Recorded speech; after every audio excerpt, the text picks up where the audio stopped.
God, happy Monday. Welcome to a show. Thanks for letting me sleep in today. Sorry I was up late with Pat last night, and then I had some other stuff to do, and I was just like, you know what? We're going to start a little later. I make the executive decision. We start later. Anyway, no one seems to care anymore. People are over. I like it. It's almost like I've trained everybody to stop complaining all the time. Don't worry about it. It'll be on when it's on. Matter of fact, you shouldn't even get a show today. You don't deserve it. I'm thinking about taking Monday, Wednesday, and Friday off. I'm going to do shows on Tuesdays and Thursdays only. And then I'm also going to shorten the show down to 2 hours. You get 2 hours on Tuesday, 2 hours on Thursday, and a 38-minute members-only show on Saturday morning. It's basically still 3 times the amount of content Chad Zumock puts out, but I don't have to try so hard. You know what I mean? You don't deserve a show, Wizard Nug. You don't deserve a show. These people deserve a show. Oh, Wizard Nug is on here, I think. And then also, you know, it's not updated, so I do have to thank not only these people, Steve HDK, Vaping Dago, Dan G, Reels, Brian Johnson, Rhubarb Diff, Black Eyed Sue, Rover, Pulper 80, Ian Hawk, and who's this one? I don't even know who that one is. Peter Sky Parker.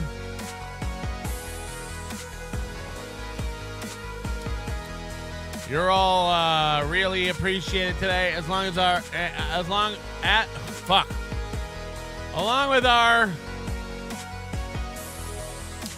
our EP today, Vaping Dago. I'm really out of it. Thank you, Vaping Dago. I can't, you know. Ugh.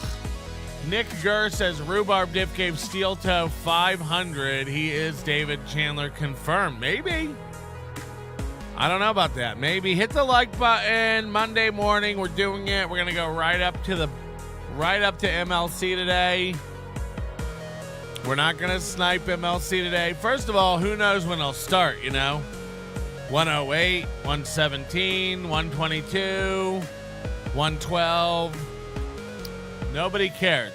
But I love that Brennan's on the defensive. I love that Brennan is panicking. I love that Brennan is lashing out, screaming, changing things, yelling. He's angry.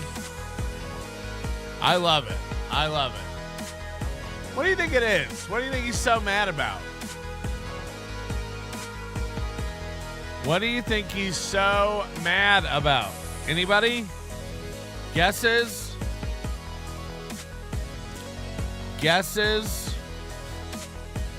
How has this channel not been taken down after last? I know. It's almost as if it's not against terms of service to have Pat Dixon on your channel.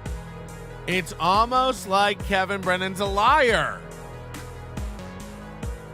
It's almost like Kevin Brennan wants to turn on everybody and is using YouTube as an excuse. I can't have Pat Dixon. I'm not allowed. You are. I just showed you. You can have Pat Dixon on. No!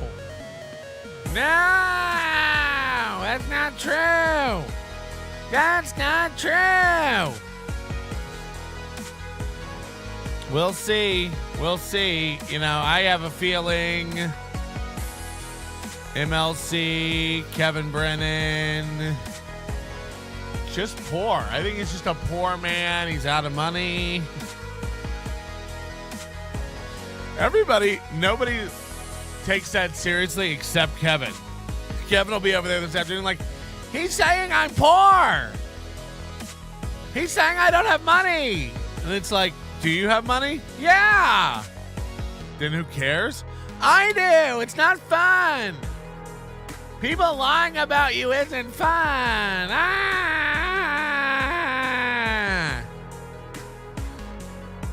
Kevin must feel so stupid for not having Pat on. I mean, no, he doesn't. I don't think he wants Pat on.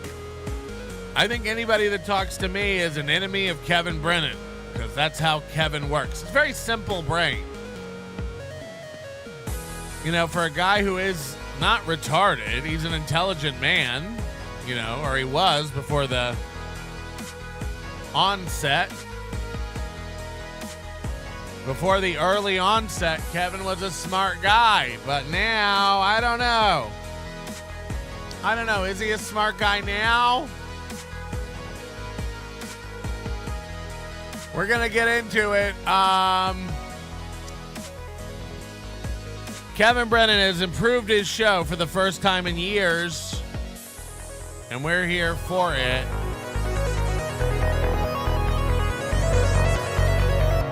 You proved the point that you can have Pat on is what I meant. Yeah, I get ya. I get ya. I get ya. Welcome, everybody. We're going to do a little steel toe today. I don't know how to not do it. You know what I mean? Especially on a weird morning like this where he's got Keanu on. I'm into that. I love a little panic, a little steel toe panic session. I really do. Because he's over there, you know, this morning, like Johnny Crutches called in with MS yesterday. I'll let him tell you it, you know. Johnny Crutches called in yesterday with MS. I love that he knows that he's not going to be feeling good tomorrow morning sometimes. Sometimes he has no idea. Sometimes it's that morning. He doesn't feel good. He calls in or he remotes in. I almost couldn't do it today. I don't feel good. This time he knew a whole day ahead. He called in. He's like, I'm not going to be feeling good tomorrow morning. Could you get Keanu? And they were like, yep, we can get Keanu. She's the best. Believe it or not, she is available on short notice. Let's get Keanu. Even if it is David Chandler, why would, why? I don't know. Maybe he would switch names. Yeah, the Deadpool thing, he does switch the names. It's a good point. He does like to switch names. You guys know Steel Toe?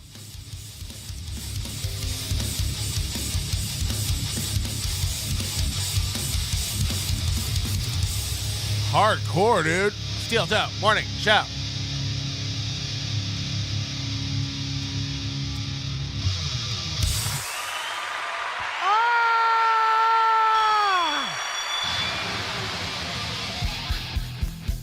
Good morning, everybody.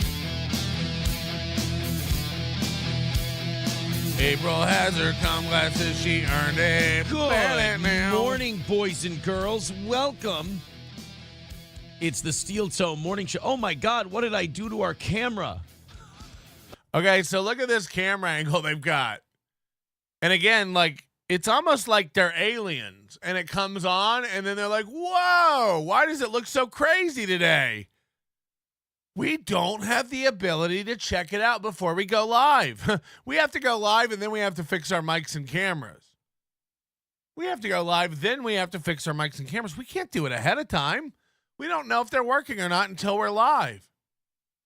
So we never get to see this much of their desk. Here we get to see like it is peeling and stained. Look at the amount of dust on this desk. We never ever get to see it. So the camera's aimed down. We're seeing their Mountain Dew. We're seeing their dusty desk. Again, I don't even know what to say about this, the dust on this desk. It's gross. But he don't know why the camera's all screwed up today. It's wild, guys. Oh, shit. Oh, no. What have I done? We had a really bad computer crash a little bit ago. So when the computer crashes, it aims your camera down further? And it resizes things in OBS. Sometimes when my computer crashes, my things in OBS just resize. Everything reboots back up and stuff, but just little things, you know. My password will have changed. OBS windows move. My camera angle's different. Little things, you know, from a crash. Little things. Little things. And apparently, it has fucked up everything. Hold on. We're going to get this all taken care of before we bring in our guest co-host for the day. Yeah, just before the show started. We're going to get a little, we're going to do this. We're going to do this. No, we're going to go higher. Uh-oh. How can I not go higher? This ain't good. Hold on. What happened to my camera? Oh shit. I had headroom before. What the fuck? Nobody touched the camera. Like nothing's. That's not possible. Oh boy. What did we do? Now, first of all, imagine looking at this and thinking anything's wrong. Again, when does this guy decide to have when does this guy decide to get picky? You know, the whole look of the show is garbage. It has the look of a show from 2006. What's wrong with this shot?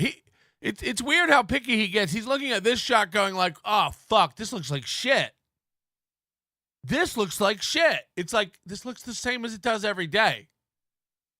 But for some reason, he's like, no, this is awful. This one's really bad. It's like, Aaron, this is what it looks like every day. He's like, no, usually I have more headroom. Oh, yeah, that does make the difference, Aaron. What happened while I was gone? Oh, boy. Where'd he get that from? I'm over here all the time going, oh, boy. You ever heard Aaron say that? So now we got, oh, boy, and sorry leaking out of them. Okay. Well, at any rate, guys, welcome to the program. Look, it's driving him crazy. Cut off. It's driving him crazy. Top of your head is not cut off. Top of your head is not cut off. By definition, it is not cut off. You're fine. To him, this is like garbage. He's like, oh, this looks like shit. Somehow, if he could get 3 inches on top of his head, he'd be like, that's a good-looking program. Currently. All right, I'm going to do something that's... He's got to get up and adjust the camera because his OCD is not going to let him. Really, really stupid. But I have to do it. Talk about nightmare fuel. This is what his children saw when they were born. Come here. Come to daddy. Come to daddy. Also, he started growing out his spring goatee again. If you remember, it was about last March, April, he started trying to grow out a goatee. Well, he's back doing it again. He's growing out a goatee, and it looks good. 3 days of growth for him on his face right now. He's been growing that since Friday. Looking good. Hold on. Oh. I wonder if I didn't bump that camera then. Yeah. It doesn't aim itself lower. Oh, maybe I did. Oh, maybe I am dumb. Maybe I do not pay attention. Maybe I am out of it. Maybe my show does look like shit. So again, do you notice any difference other than he has a little headroom? To him, he's like, okay, this looks like a pro show. A minute ago, it was unbearable. But now it's good. Now it looks like a pro show. Now we're cooking, baby. It's a very real possibility. All right, guys. And then he scoots that to the top as if that helps. Give me 1 second and I will get this all hammered out here. Again, imagine him thinking any of this is helping. Like, oh, it looks so stupid. Let me make it look cool. He hates this. This looks like a stupid show. Hold on. Give him 1 minute. He'll make it look cool. Now bring and it down, there. And good. And we're good. He goes, and we're good. That's a show. That's a show. Now it looks cool. All right. Oh my God. You know what? Let's bring in our guest host now. First of all, again, imagine the only pro show in town, the only guys who know how to do a pro show start their show like this every day. Headphones, cameras, microphones, roadcaster, snacks, chairs, cameras, moving things, cameras, snacks, pooping. I mean, this is the pro show. This is the pro show. The Ghetto Basement, $2. Last night's Pat's Tacular was fire.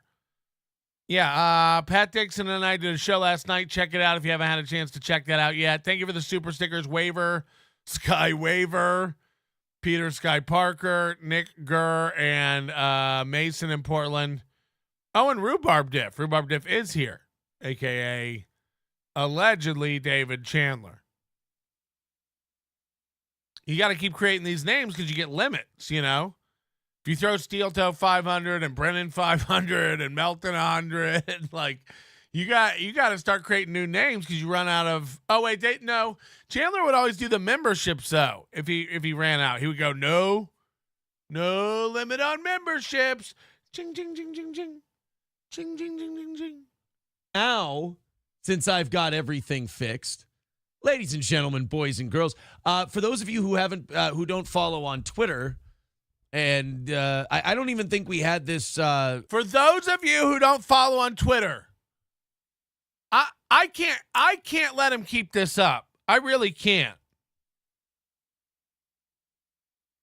He has the nerve to go live and say the words, for those of you that don't follow on Twitter. Guys, no one follows on Twitter. No one. Here it is. Again, just for the confused amongst us.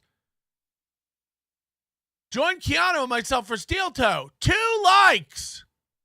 1 reply. What's the reply? What is your height and weight? That's the reply. That's the reply. What is your height and weight? That's the 1 reply to you plugging Keanu on the show. The other Bisconte joins us. 2 likes. 2 likes. No replies. Let's go look at the third plug for this program. Showtime at 6 with Keanu. 2 likes. The one and only Keanu will be hosting today. 17 likes. This is 6 hours ago. 1 post, 2 posts, 3 posts, 4 motherfucking posts. 4 posts. 2 likes, 1 comment. What's your height and weight? 2 likes, 1 comment. And you have the gall to go live and go, for those of you not on Twitter who don't know, no one's on your Twitter. No one. No one. No one's on your Twitter. No one. You've blocked everyone. For those of you who may not have seen it on Twitter, no one saw it. All 4 posts.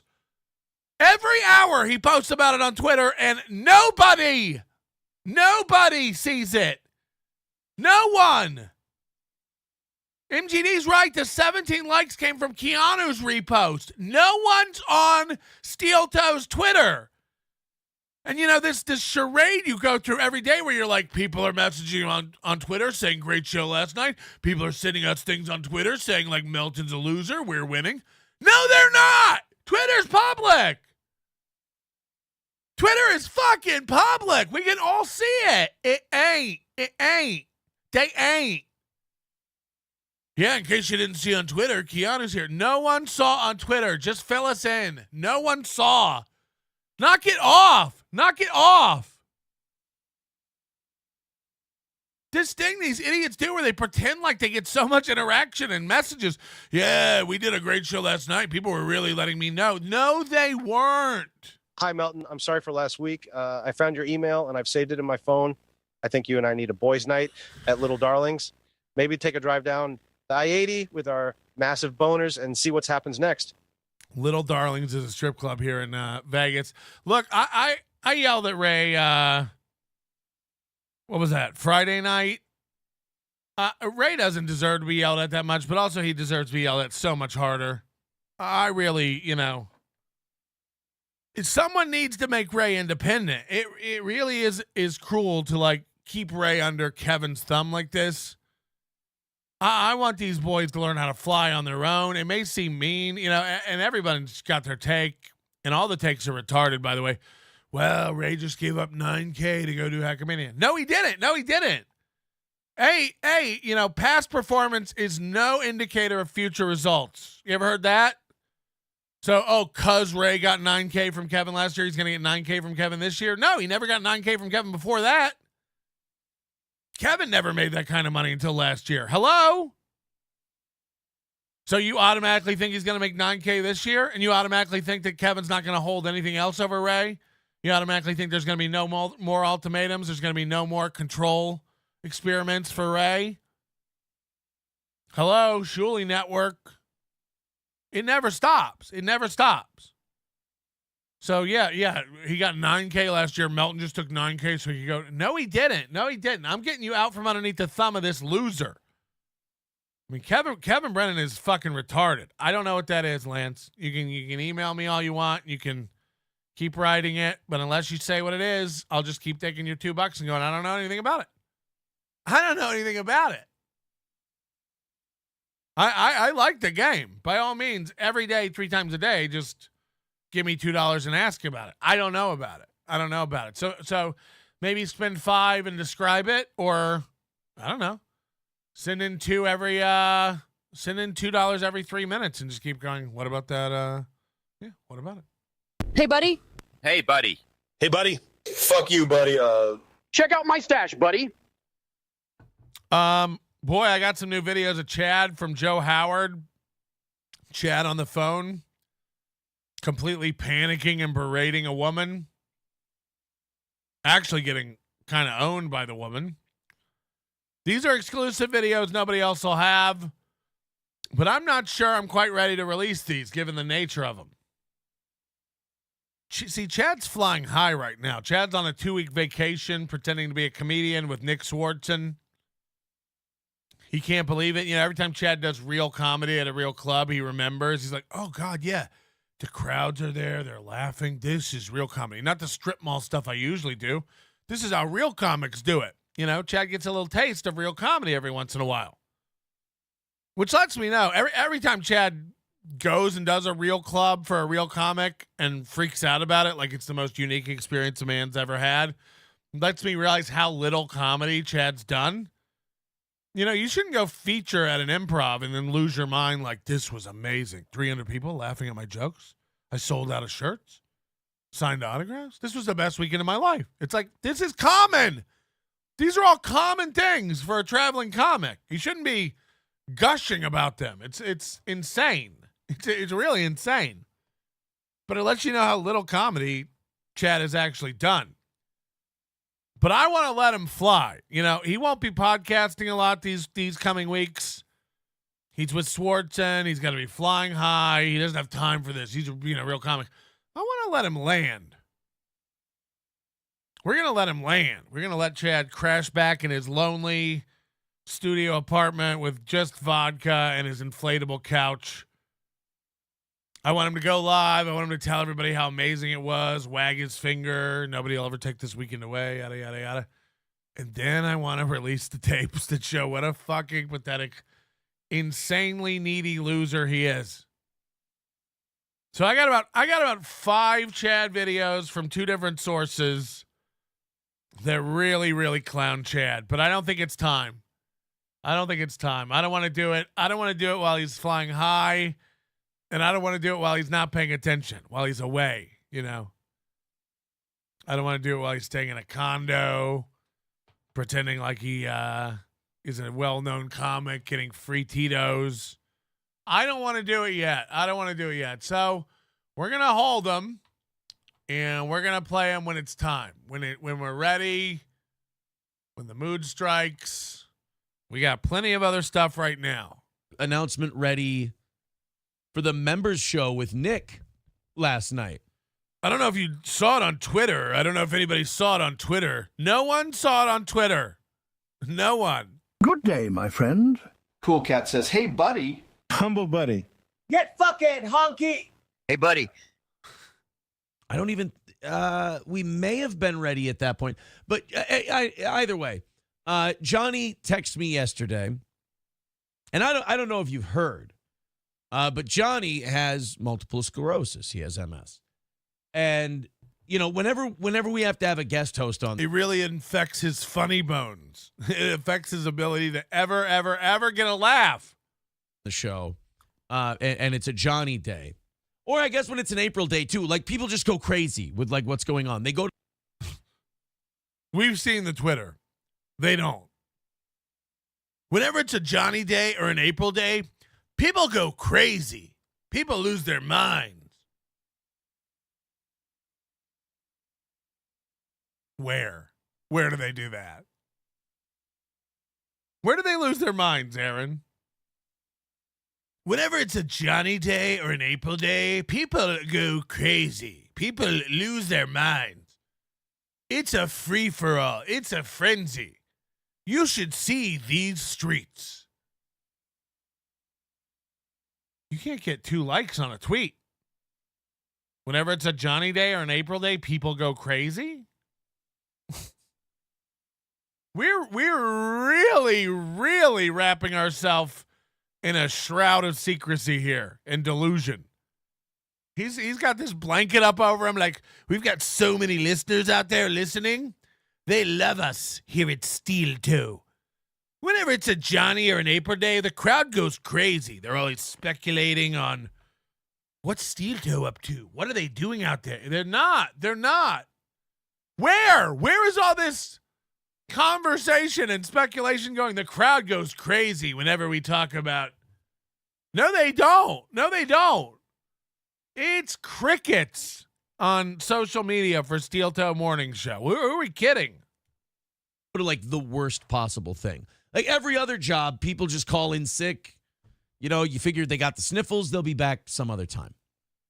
But when it's this show and it's April or it's Johnny, it's got to be like the worst thing ever.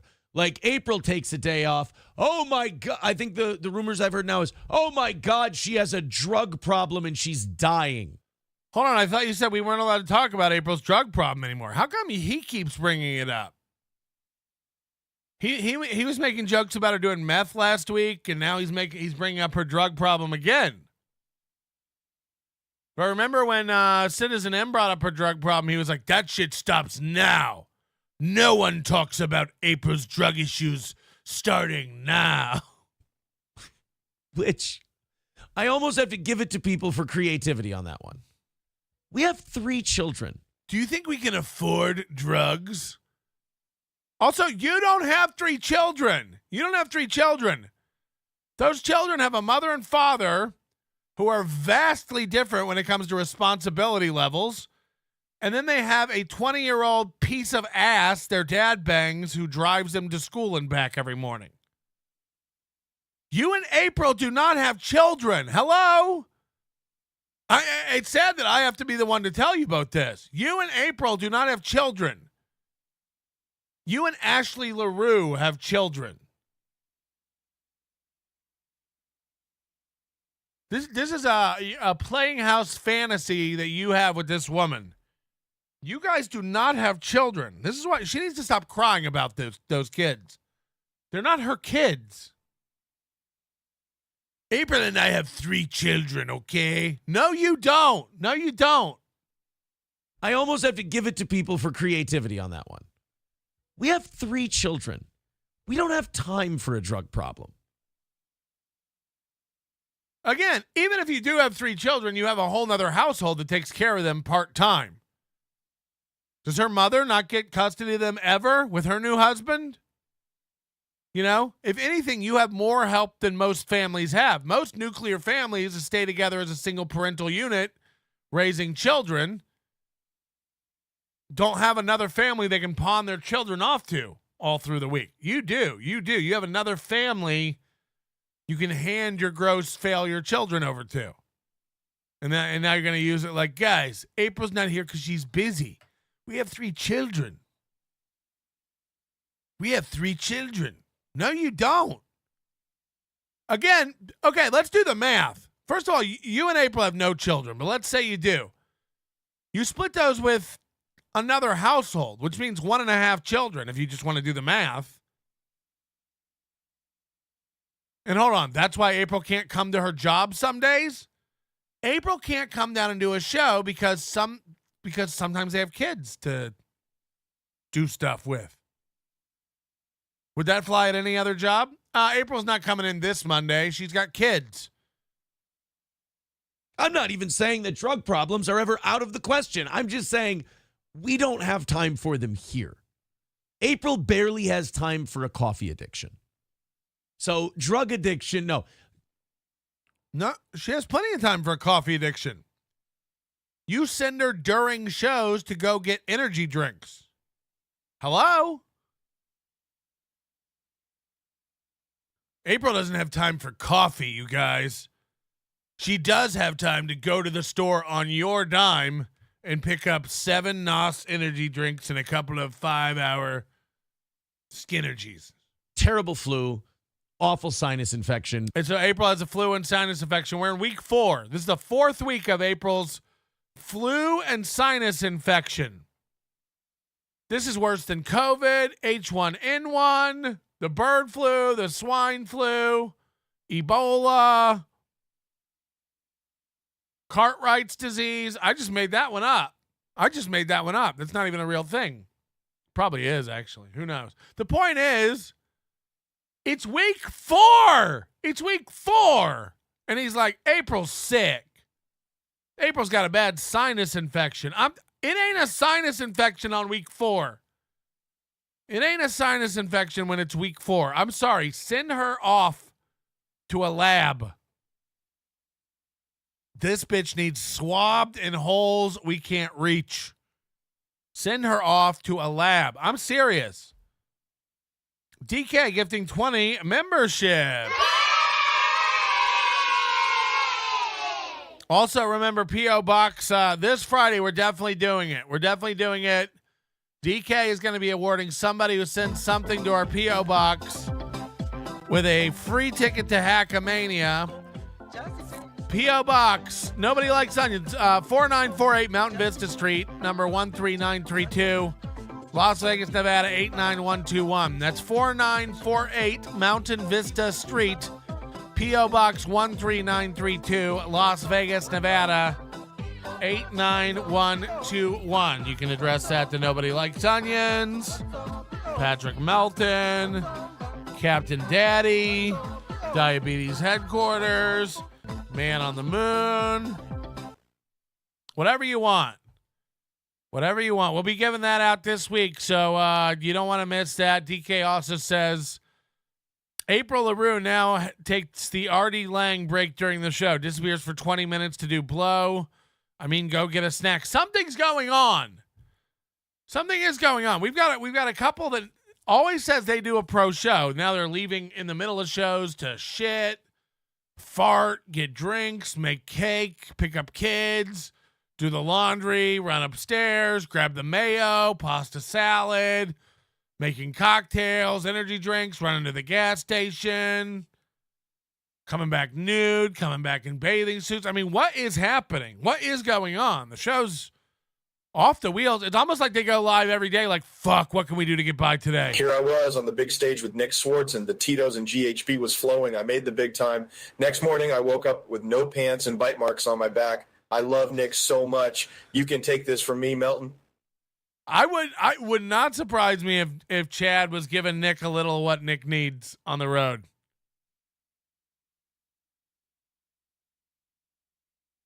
That's all I'm going to say. It wouldn't surprise me one bit. And I could see Chad even getting caught and defending it. Who cares? He's my friend, man. He's going through some stuff. He needed some love. You guys are stupid, man. Just because we cuddled one night, you guys are dumb. Want to know how stupid I am? Between flight, room, podcasting opportunities, and exposure, Hackamania was going to be my biggest payday. But instead, I'm going to choose $100 from an old lady's spare bedroom. Yeah, that's the thing. It's like everyone equating it's either Hackamania or $9,000. It's like, okay. Again, keep pretending like Kevin Brennan's a company who is trustworthy and stable. Oh man, he could have made $9,000 from Kevin this year. Could he have? For all we know, Kevin will be in jail in a month. And by the way, something's going on with Kevin's house. We're gonna get into the green screen thing, but something's going on. Kevin's moving, or he's mobile, or he's divorcing, or something's going on. I've never seen anything like I've seen in his background the past. You know me. I'm paying attention to the background. I'm paying attention to what's going on behind Kevin. It is not stationary. I've watched a TV be on top of a dresser to disappear, to the dresser disappearing, to the TV being mounted on the wall with no dresser, to the TV being mounted on the wall with a dresser, to, I'm not kidding, this weekend I saw the TV in front of the dresser and the dresser back against the wall. And the TV was like floating in front of the dresser, like it's on one of those rolling TV stands. Something's going on with Kevin Brennan. His living situation. Again, I don't know what, but I'll show you it. I'll show you it. We can look over the past 6 months and check out Kevin Brennan's background of what's been going on in his, and I assume this is his bedroom. He's in a 2-bedroom apartment. He's got kids and him and his wife. I assume this is the nicer bedroom as you and your wife's. It's weird. Kevin lives like he just moved in and is ready to move out. Yeah, but I'm telling you, the TV was mounted on the wall. The dresser disappeared. The dresser came back, and now the TV's like in front of the dresser. Like you couldn't open the drawers because the TV's there. It's weird. It's weird. And again, it's none of my business, and I don't really care. But like I don't know what to make of it. And then I 100% think he got a green screen to hide something that's going on. He's about to move, or he's gonna be moving. It could be a 3-bedroom, says Modelo Macy. It ain't. It ain't. Everyone knows where he lives. Everyone has his address, and everyone has his apartment number. We're past where you're at. Maybe it's a gymnasium. Maybe he lives in an old school. Maybe it's a 9-bedroom. It ain't. It ain't.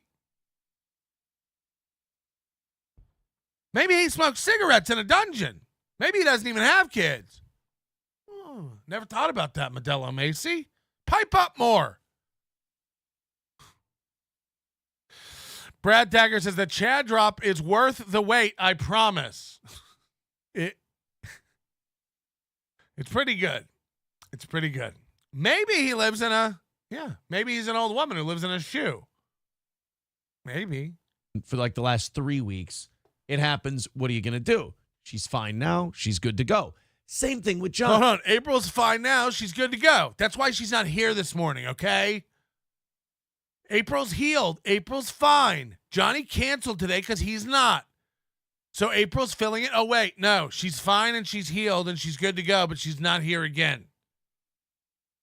What? Johnny has a day where he's a guy with MS. So it stands to reason that a guy with MS would once in a while need a day off. And that's what Johnny was feeling yesterday. Johnny just... Again, I don't know much about MS, but can you tell that your MS will be acting up tomorrow morning?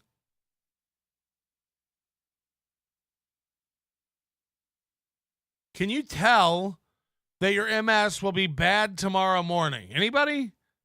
Hey, because we've seen it a million times where Aaron's like, I'm doing a solo show today because Johnny called this morning and said his MS is acting up. And it's like, okay, I imagine that happens if you have MS. You wake up, fuck, today's not a good day. But can you know it's not going to be a good day tomorrow? 24 hours ahead of time? Hey, I'm going to be having a real case of MS tomorrow morning. So I got to call in sick today. Hey, it's Sunday at 3 p.m., but tomorrow at 5 a.m., I'm not going to feel well. I opened for Nick Swardson this weekend, one of the biggest stars in all of comedy at one of the biggest, greatest venues that has ever existed. I owned that stage. People were laughing, sometimes at my jokes. Me and Nick hung out for hours and talked about life. You can never take that from me, Patty. I had Bussey's beaver nuggets and played with my weenie in bed all weekend. Jesus. You can never take that from me, Patty. I had Bucky's beaver nuggets and played with my weenie all weekend. Luck of the blind. Luke of the blind says, my MS acts up all the time, smoke weed every day. Dan G gifting 5 memberships. We couldn't do without you, Danji. Thank you very much. And people in the chat with MS are saying, yes, MS sends notifications. I don't know if that's true. I don't know. Maybe you do know you're going to be hurting tomorrow. Maybe you do. I don't know. Maybe you don't be a guy who we rely on Monday mornings anymore for a show. I'm telling you, I'm not hiring a guy with MS. I'm letting you know right now. Just sent me a text. He's like, look, I feel like shit. And I don't want to put you out, just before the show tomorrow. So I'm kind of anticipating me not feeling well. So if you could find somebody else for tomorrow. I'm anticipating me not feeling well tomorrow. People are saying maybe there's a pattern. Yeah, look, I'm not knocking it. Maybe. I just know that usually like he's on the fence morning of. Today he has 24 hours notice that he's not going to be feeling well. That's the only reason I'm calling it out. We watched a million shows where he's like, yeah, he couldn't come in this morning, so he's going to Skype in. Or I told Johnny, look, you got to do tomorrow. Take today off. These are all like day of calls, morning of calls. Now he knows a day in advance, I'm not going to be doing well tomorrow morning. It just seemed odd to me. It may be totally legit. I don't know. Tomorrow, that would be great. I didn't want to make April work an extra day this week after. I didn't want to make April work an extra day this week. After she kept running off last week to the convenience store to get drinks, and she's had 3 weeks off being sick. I didn't want to make April do it.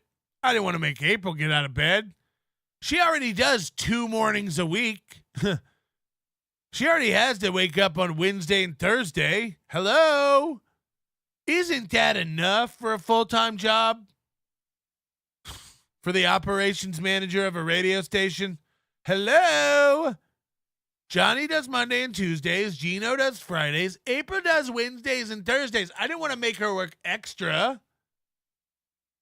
for her full-time pay. She already wakes up 2 days a week. That's not fair to April. We have 3 kids.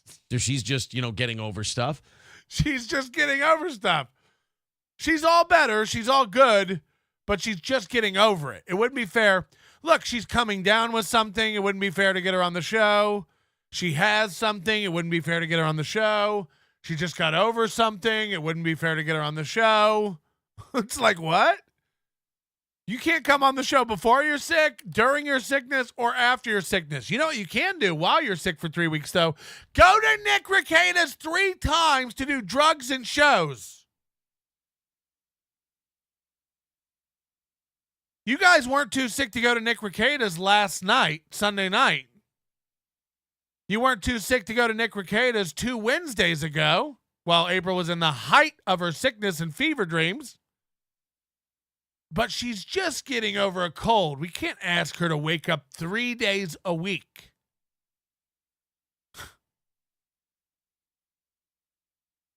April wakes up 2 days a week to do steel toe. And it's her full-time job. Hello? We just had Gino on Friday. So April said to me, she goes, why don't you ask Keanu? And I thought to myself, I go, that's a great idea, but would Keanu want to do this show? Like, yes. Keanu and Gino have no online presence or brand. They will do anything. I'm not even saying that's wrong. I'm just saying, yeah, A, they're available, and B, they're down. A, they're available, and B, they're in. If I wanted Keanu to come co-host this show with me right now, she'd be down. She's probably in the chat right now, and she'll pipe up and go, I'm here, Melty. Let's make it happen. She available. Would she even want to do it? Yeah. It'd be a treat for her to have 300 viewers live. It'd be a treat. Like, she's watched how stupid it is when Gino and I do it. And I thought, well, I mean, she's marrying Gino. What makes you think she isn't occupied by a ball of yarn? She's got to be one of the most retarded cats in the litter. She's marrying Gino. She's seen a guy who has this up its sleeve. Inwards and cigars. She's locked that down for life. I wonder if she'd want to do it. This show's stupid. She's in. She's in. You wonder if she's down for stupid? She's marrying Gino. She's in. She's in. Lock it. Lock it in. I'll ask her, but I was thinking she'll probably find a really like sweet, polite way to say, you know what, I'm good. But to my slight surprise, Keanu said yes. So without further ado, oh God, let's see if she got my tweet about the computer completely crashing and taking a shit all over me and starting a new Zoom link. The computer crashed and started a new Zoom link. Let's see if Kiki's here. Keanu. Oh, nope. How can he not tell if she's there or not? He does this all the time with Johnny too. Let's see if she's there. And then he like mirrors himself for infinity on the screen like this. Oh no, she's not here. How do you not know? Aren't you just sharing a window off your computer? You don't know if she's there or not before you put her on the screen? You don't know. No idea. Let's see if she's there. Oh, she's not. She's not here. Shit. Fuck. What are we going to do without Kiki? This is my whole show. I don't think she got my second link. Damn it. Oh, no. God damn it, Matt, you know better. I said, we had a fucking terrible crash. What's a terrible crash? It moved your camera up 3 inches? Before the show. Like one I've never seen before. I saw a crash I've never seen before. My computer never crashed. We had that one crash last year that did wipe. I had to reinstall Windows. That was a crash. This guy has a crash every week. His computer crashes. Every week. Every week there's a different crash. Sorry, guys. We crashed. It was a thing where a pop-up came up, like a Windows pop-up. How much malware do you think is on this system? If you had to guess, with how technical Mooby and his stupid bitch are, and remember, Mooby's like, I'm not really good with the cameras. April does that. April understands the video side more than I do. It's like, wow, are we in trouble? Wow, are we in trouble? If April understands the video more than you. Whew. Came up. And the Windows pop-up says, your device needs to restart. A Windows pop-up came up and said, your device needs to restart. That ain't a crash. Crashes don't have pop-ups that say, your device needs to restart. That's just Windows. We had a crazy crash before the show. Windows came up with a little window and it said, update complete. We need to restart. I've never seen a crash like this.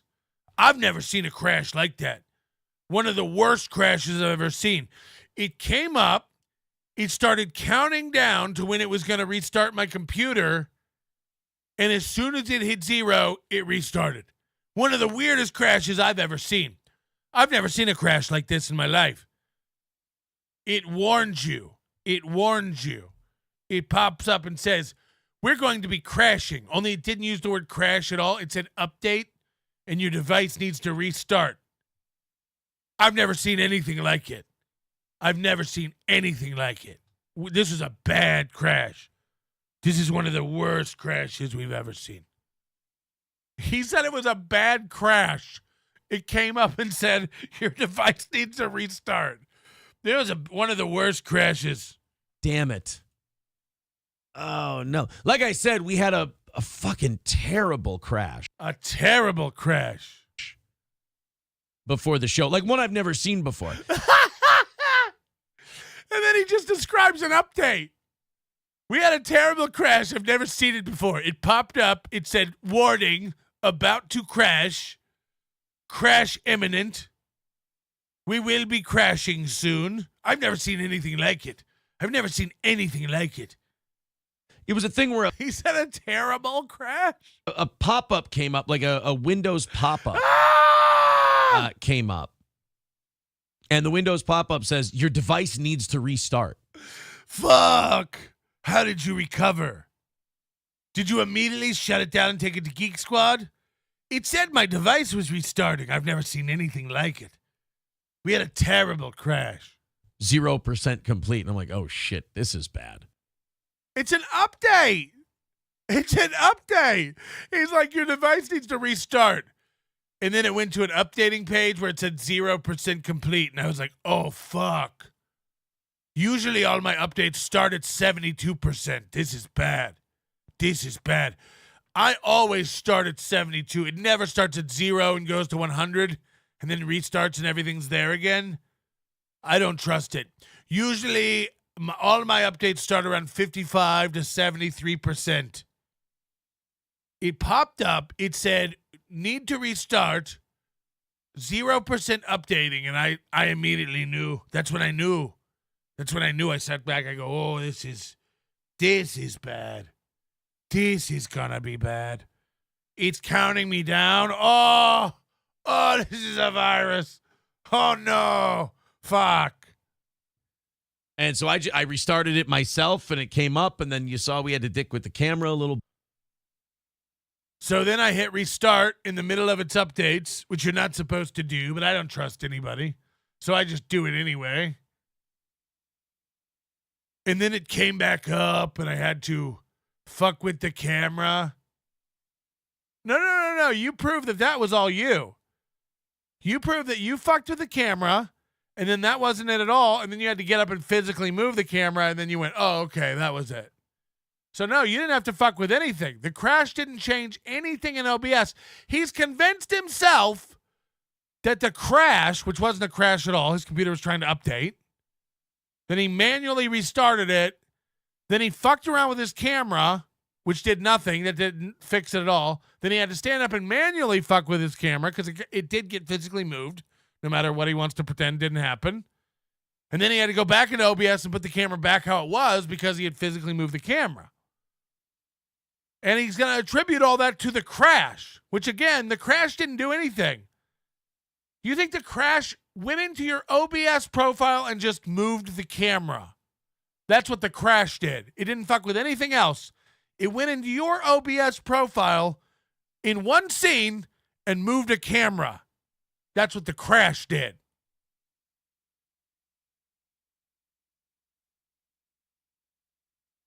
Okay. But at any rate, I think we're good now. I think we're fine. And I hope Keanu sees my message. I hope she's watching right now and she goes to her DMs. She clicks that new link and we can get her in here because this screw up after that. And then, describing the steps of something like that in detail. This is like what a panic person does. Anyway, I hope everything's going to be okay. Keanu, I hope she's listening right now, hears me that I've had some problems, is able to go into her messages, see that I've sent her a second link, click that link, join up to that phone call, dial in your images and your sound, connect to me, I'll bring you up, and we'll continue a show. I'm hoping that happens. I'm hoping that Keanu is able to open up her messages, sees the link that I've sent, understands we were having some trouble over here this morning. She's able to click that link, sign on in, connect over here to the steel toe, and then we'll be ready to go. I'm hoping she's doing that. I'm hoping somewhere tonight, up in the dark sky, she's looking up at it. She's looking at the link. She's clicking it. She'll be over here. I'm hoping she's able to click it. That link, left click, not right click. That's going to open up a new window, maybe a new tab. I'm not sure about her browser setup. That opens up. It does a thing where it reaches out to the net, connects I'm able to connect. I'm able to then see her, hear her. We're able to have a conversation, and I'm able to bring her in on the program. That's what I'm hoping happens. Yeah, my Minnesota went Irish a little bit, but it is the same. It's a simple accent, like. It's just a simple, we live up here in the tundra, up in the snow. I'm hoping she's able to, somewhere out there tonight, I hope Keanu's gazing upon the link and she's able to click it. She understands that we've had some trouble here at the toe. God, I'm really hoping she's listening and she's out there seeing it.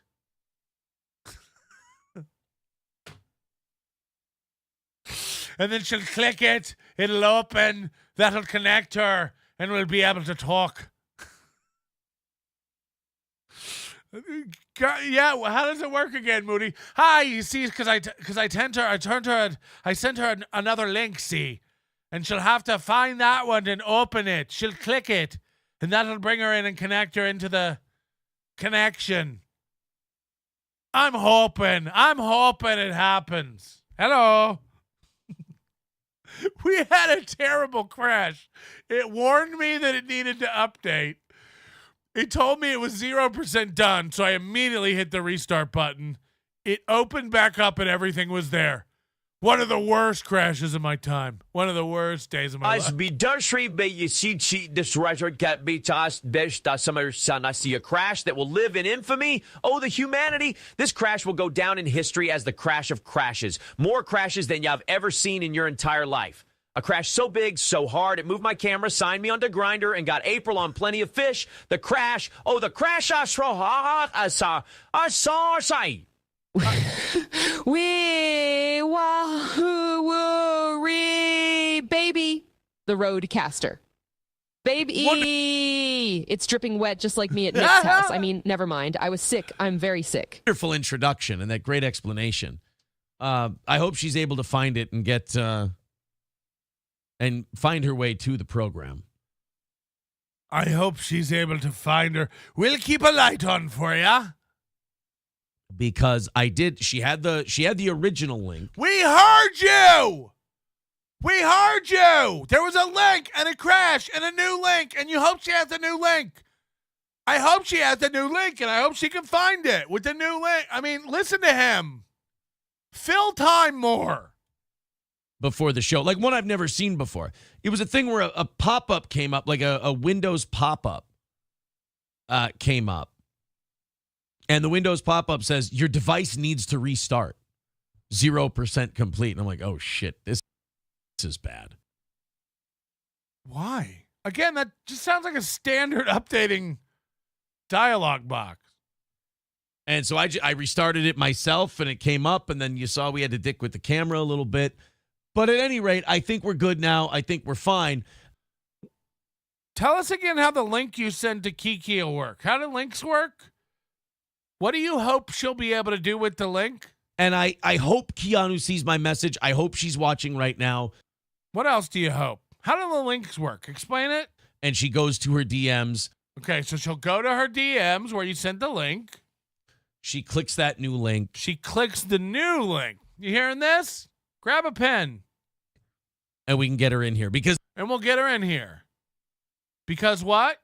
Tell the whole story again if you don't mind. This screw up, after that wonderful introduction and that great explanation, I hope she's able to find it and get and find her way to the program. Why wouldn't she be able to, though? Tell us again about the crash and the links. Because she had the original link. Oh, okay. And that was going to be great. Right. She had the original link, and that was going to be great.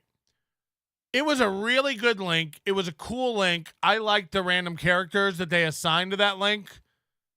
That was going to be cool. We had the original link. I don't know what to tell you, man. That was going to be really cool. We had that link, and it was going to be so cool. She had the original link, and that was going to be great.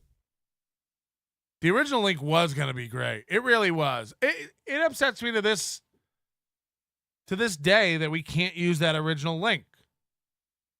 But what happened though? And then I died. Oh, okay. And then I sent her a new one. Got it. Let's say a couple of thank yous and get into the chat here before Keanu does join the show. I'll check. The only way he can check to see if she's joining the show is by putting himself up. Let's say a couple of thank yous and get into the chat here before Keanu. Like that. That's how he has to check to see if she's here or not yet. He has no other way but to do that to see if Keanu's joined him. That's wild. Does join the show. I'll check every once in a while. Aaron's Manzier gifting 5 memberships. Guys, thank you very much. My Manzier is very generous.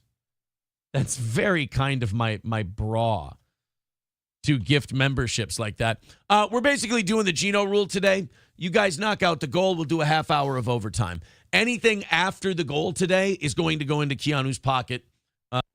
I don't want to ruin anything, but I checked 4 minutes before the end of their show today, and they were $200 away from the goal. 185 or something like that.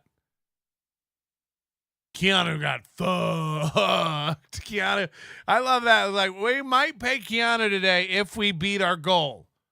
Of course, last Monday, remember, they needed 215 at the end of Monday morning. They were 215 short. But this Monday morning, as long as you hit the goal, anything over the goal is going to Keanu. And again, 4 minutes before 8 a.m., they were 185 away from the goal. Whew. Keanu actually owes him 76. Keanu got paid today.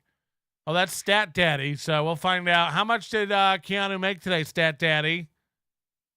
Your guys' generosity will pay her. Okay, she says be there in 5. Okay, good. Good.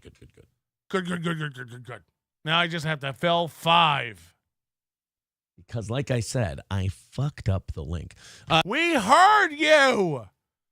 Quick question. Did you fuck up the link today? Thank you, Aaron's Manzier. That's going to start us at 290 for today. So you guys are already inside at 300. You guys knock out that 290, and then 100% of whatever comes after that, we're going to put right in Keanu's pocket, just like we do Gino. If you guys are interested in breaking Gino's record from yesterday, he made $300. Anybody who from yesterday, you mean Friday? Hold on, how much did Kiki get paid? Stat Daddy. Hold on. Rhubarb Div sent in $420 after they hit the goal. And Rhubarb Div's the one everybody's saying is Chandler now. That'd be interesting. It would be interesting if Chandler changed his name to keep supporting Steel Toe. But I hope that's true. Honestly, like, if Kiki gets more than Aaron, that's going to drive him crazy. So I like that.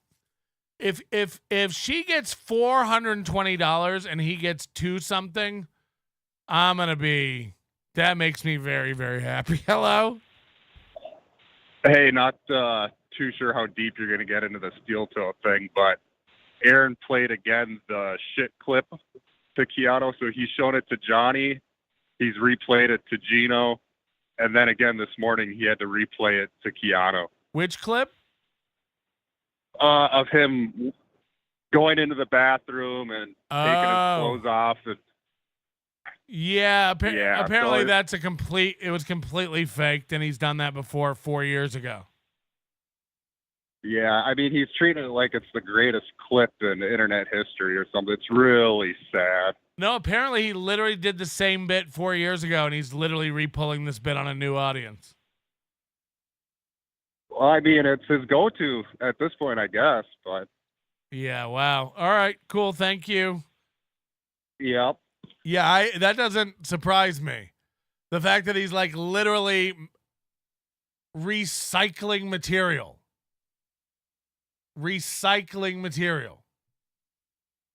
No, did you guys see when I came back? Like, the fact that he keeps bringing it up and he keeps playing it, that means that it was a work.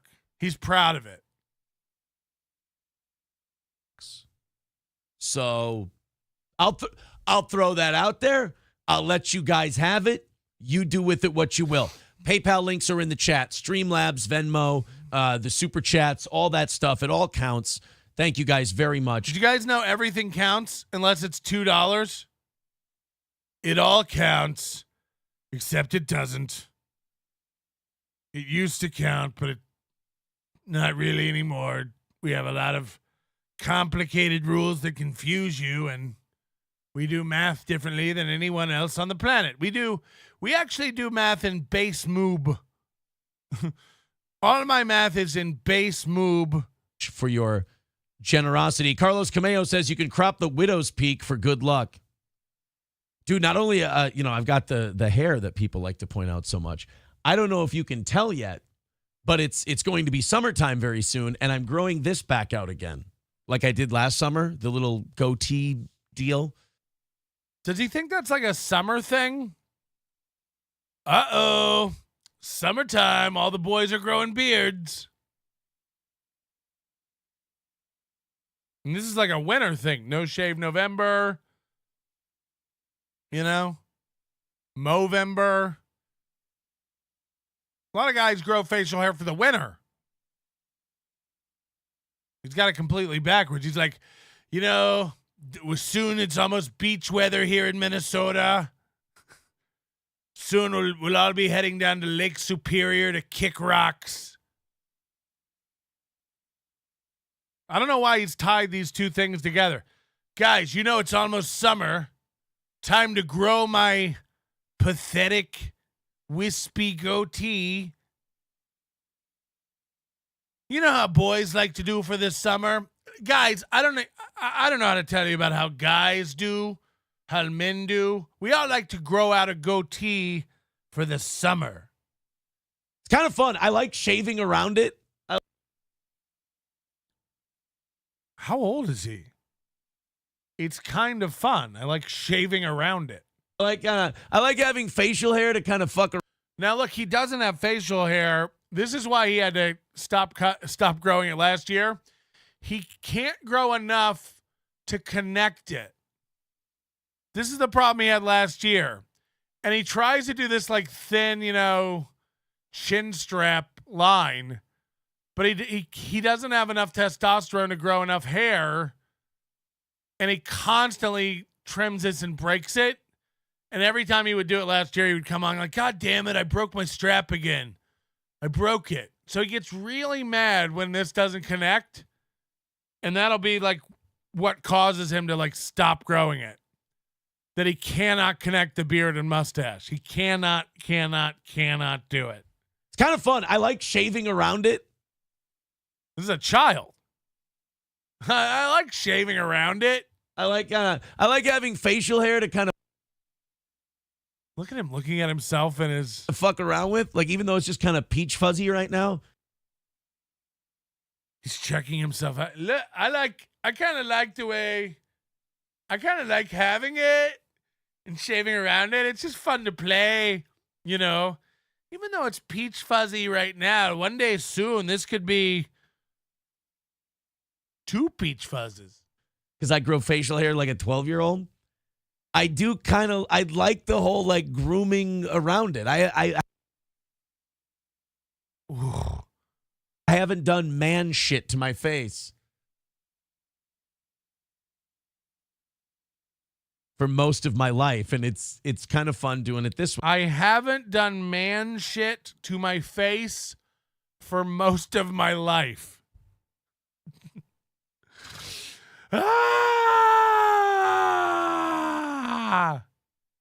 But I got 2 girls on my case now to grow out the goatee. So like yesterday, we're at the Ricadas, and Nick wanted to do the members only show. He goes, "Why don't you and I do the show?" And I said, "You know what? Sounds like a great idea, my friend." So I had Gino on Friday, Nick on Sunday, and now Keanu's going to be on a little bit today. But April and Lady Rackets are sitting off camera, just trying to be fucking stupid. Trying? And distract us. I think you saw during the show at one point, a woman's belt came flying into the frame.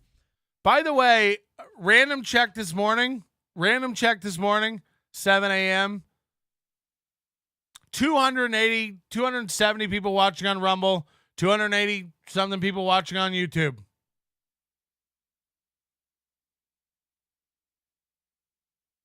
Twice the audience, he says. Can't get 2,000 hits on anything. Twice the audience. Where are they? Rhubarb diff? If you're making your goal because of rhubarb diff, you ain't got fans. Again, nice of him, but like you got one guy paying your whole family. You got one guy paying your family.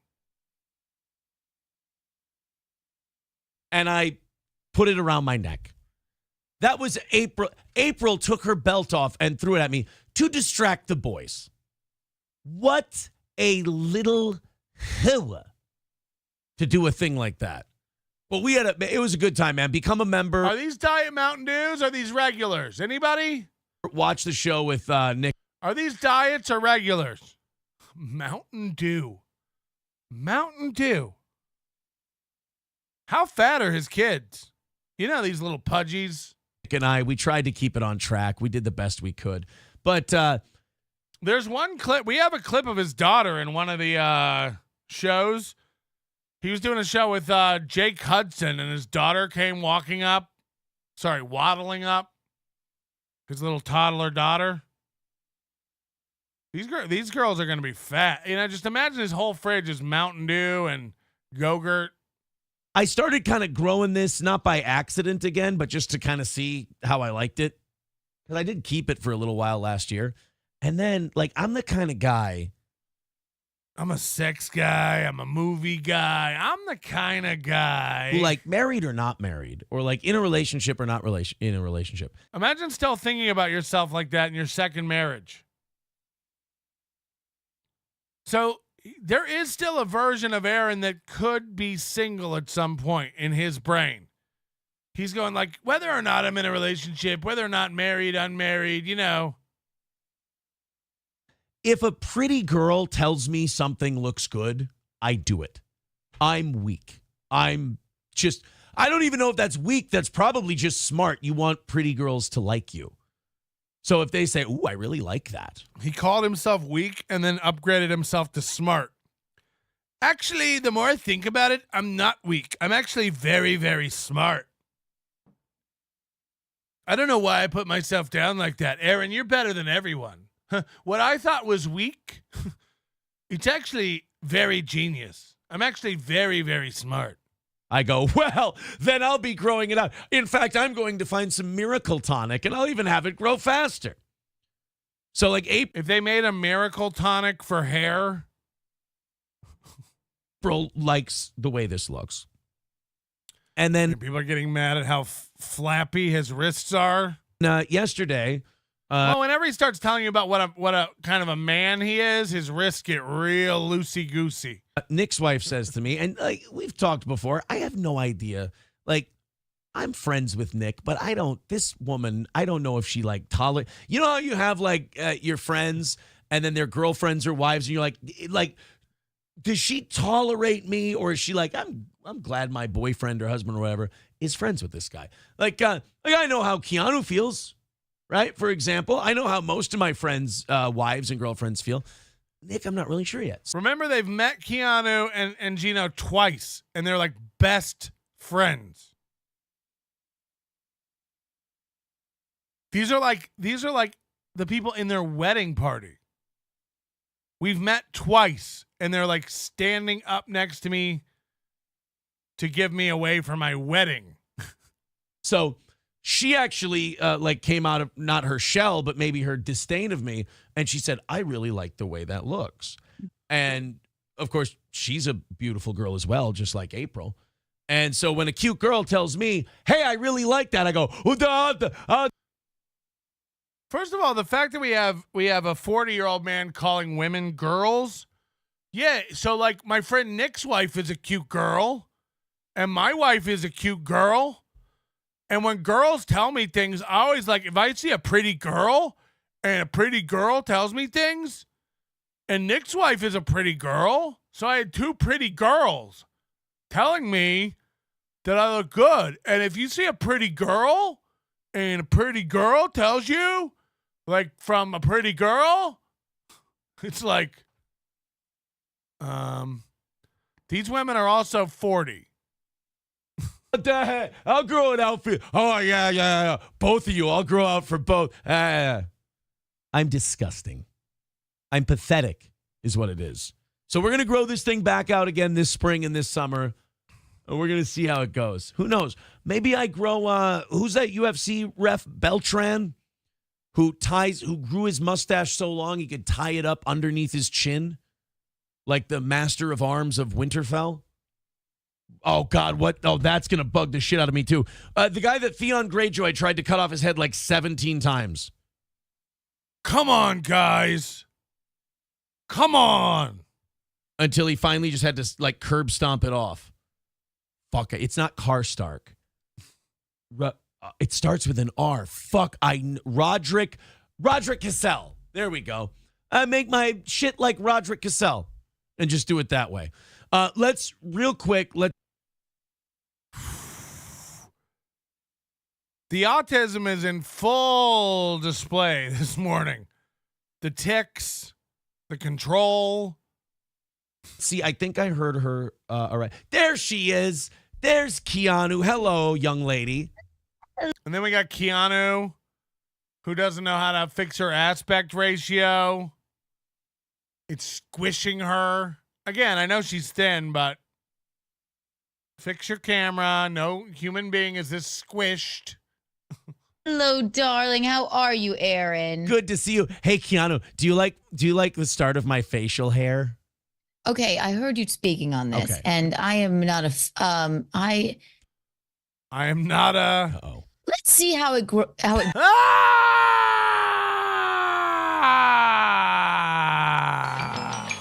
call me Nannerpuss, and guess what? I love Nannerpuss. You can call me Nannerpuss, and guess what? I love Nannerpuss. Grows.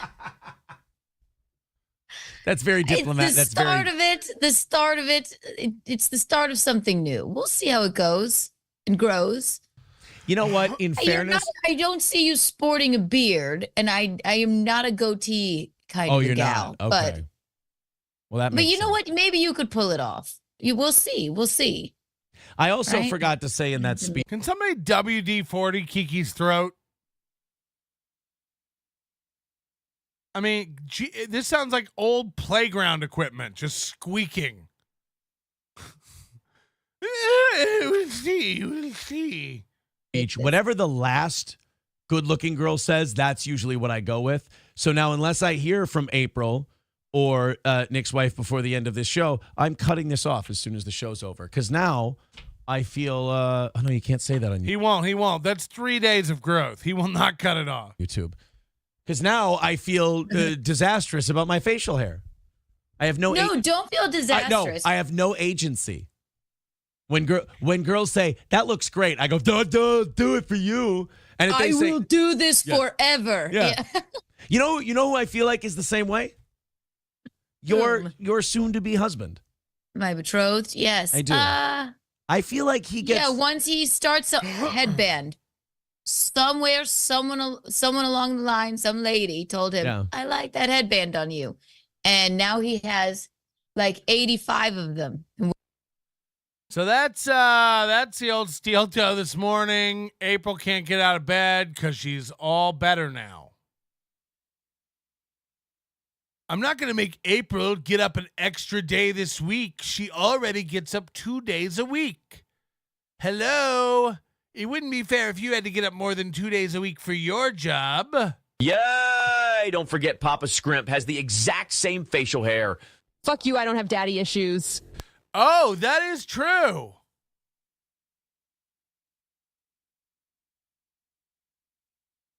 That is true, Anonymous. April's dad has a goatee. Has her redneck white trash father is like a skinny little gross man with a gross little goatee. I forgot all about that. April's stupid dad has the same stupid facial hair. So April thinks that's hot because dad. BYB podcast member for 7 months. Johnny had a rocky time. I didn't know you like to pick up on the handicap. Maybe this isn't the kind of show for me. The turn. Pick up on the handicap? Jesus Christ, these fucking tards can't even type right. Beat it, Quad! The Rando report. Steel toe is a reverse money laundering operation. We're gonna be building bollards on all the handicap ramps at Hackamania. We gotta make sure Quadfather cannot come. We can't have this. I can't have a wheelchair man skeet scatting and bebopping all over the place. Spotting dimes.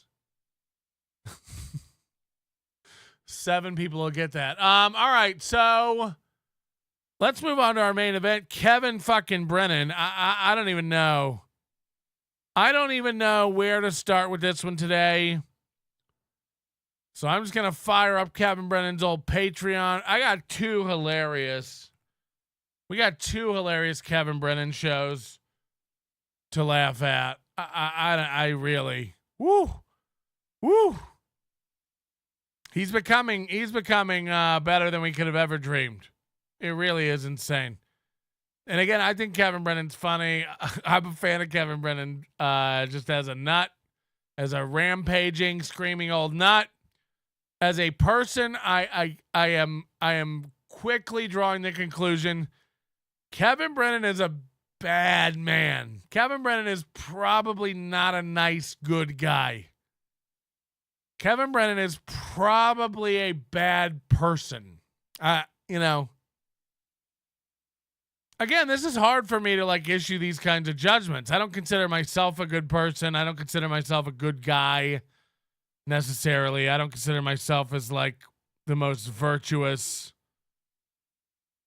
right person. I don't really try to fuck up people's lives. Now, I know there's a handful of different flavors of pansy out there that'll go what about with Joey's daughter? It's again, that doesn't affect Joey's life at all, in as much as if he doesn't watch it, nothing changes. These guys choose to torture themselves by watching shows that tease them and make fun of them. That's not what I'm talking about. Making fun of somebody, mocking someone. These aren't hurtful things. They don't hurt. They only hurt if you watch them and tape your eyes open and make yourself and your family and your loved ones deal with them. Again, who's sending all these? Is Stuttering John sending everybody making fun of his trans kids to his trans kids? Look what they're saying about you, Knight. That's insane. It's insane to do. But when you completely disconnected from entertainment and comedy and anything like that, go after people and try to hurt them in real life, take things away from them, cause them hardships, trouble. If you found out behind the scenes that I was paying a guy to stab Ray's tires, that kind of shit. It's kind of fucked up. If I was working behind the scenes to get Ray's money taken away from a show like Chad does, it's kind of fucked up. I found out some other stuff Chad did this weekend to fans of his once he perceived that they had turned on him. Pretty fucked up stuff. Kevin fucking around with Ray's money. Kevin fucking around with people's money, lording it over them, holding it over them, trying to make them jump through hoops for it. It's not for the show. It's borderline intimidation. It's borderline I don't even know what you want to call it. It's just freakish levels of need for control. You know. So I don't even know. I don't know what the diagnosis is. I don't know what causes it. Kevin Brennan needs to control people and what they do. I don't know why, but he just seems to have a need for it. I want to watch yesterday's show. I want to watch Friday's show. Kevin Brennan started out Friday's show. If you'll remember, the lies coming out of Kevin Brennan this past weekend are insane. Kevin Brennan said, like, I don't really snipe anybody. I don't snipe anybody. Meanwhile, it's like I was telling Pat Dixon last night, it's like it was a week ago he was going live in the middle of every day planning to snipe Bob every day. This might be my new thing. I'm going to snipe Bob. Sniping Bob is so much fun. Why isn't Bob live? I'm trying to snipe. Okay, I'll go snipe Julie. Okay, I'll go snipe Chad. Oh, Ray's on? I'll go snipe Ray. Then he comes on Friday trying to snipe me. He had this big plan. Melton's on in the morning. I'm going to go snipe Melton. I'm going to go get Melton. Are you old fuck? So then he goes over to snipe Melton, but Melton was already sniping him, and he was like, no. Fuck. All right, I'll go snipe Shuley. And then he goes and snipes Shuley for 10 minutes, realizes that he's not good at it. Again, you're not good at it. I don't know why you keep trying it. You keep forgetting. Kevin's so dumb and old, he forgets he's not good at it. He forgets that he doesn't have anything to say. He forgets he doesn't have commentary. He forgets he doesn't really know anything. You know, you don't really know anything about YouTube or podcasting. So your commentary kind of falls flat because you suck at it. You know what I mean? You suck at podcasting. You suck at clip shows. You suck at commentary. You suck at roasting. You suck at critiquing another show and telling what they should do because you don't know how it works. But Kevin forgets that and tries to snipe every week. Every week he forgets it and tries to snipe somebody else. 10 minutes in of him just sitting silent, looking at his phone, watching the clip saying, this is terrible. He gives up. He just gives up. Because again, no offense to Kevin, I'd rather watch you just read Super Chat solo. I think let's just watch you do that. I think it's entertaining. I think you're funny. But you suck at being a clip show. You suck at commenting on other shows. You suck at roasting people. You're not good at it. You're not good. You know, this idea of people like you and Melton should roast each other. I'll bury him. Set that one up. Set it up. I'll bury your king. Kevin Brennan don't got it. I don't think he has it in the writing department. And again, we're going to let anybody write for anybody because there's no way to stop that. Kevin can't deliver the jokes, I bet. I bet he's like Chad and Barry. I bet he can't zing. I bet he can't deliver the jokes. So it's been fun for me. I've loved it. Friday, he comes on. He tries to snipe me. That doesn't go well. He tries to snipe Shuley. That doesn't go well. And then he goes away. He made a couple $100. He goes away. Comes back that afternoon for his show. This is one of the funniest openings to MLC I've ever seen in my life. This is one of the funniest openings to an MLC I've ever seen in my life. He comes on 20 minutes late. 1:20 p.m. he comes on. 1:20 p.m. 20 minutes late. And we're like, okay, who's the guest? What's taking so long to set up? Turns out he's been behind the scenes trying to find someone who'll do his show. For 20 minutes, he's been behind the scenes texting people frantically, trying to find someone who will do his show. Chad won't. Ray won't. Nobody will do his show. Stevie Lou won't. Ski Mask won't. Liam won't. Nobody will do his show. So reluctantly, he fires it up alone at 1:20 p.m., and it's one of the most pathetic beginnings of an MLC I've ever seen. I didn't see the rest of the show. He eventually got Matt Reese and some people on. But the first 20 minutes of this is one of the most embarrassing, cringe things you'll ever see. He finally, at 1:20, realized he couldn't get anybody to come on, but he also realized he had people waiting, and he had to go live. And here's what happened. You're listening to Misery Loves Company. Company Alive at youtube.com/MLC Podcast. No. He couldn't get Bichetti. He couldn't get Matter. He couldn't get anyone Friday. But he finally had that 120. You know, time was wasting away. He had to start the show. Here's how it goes.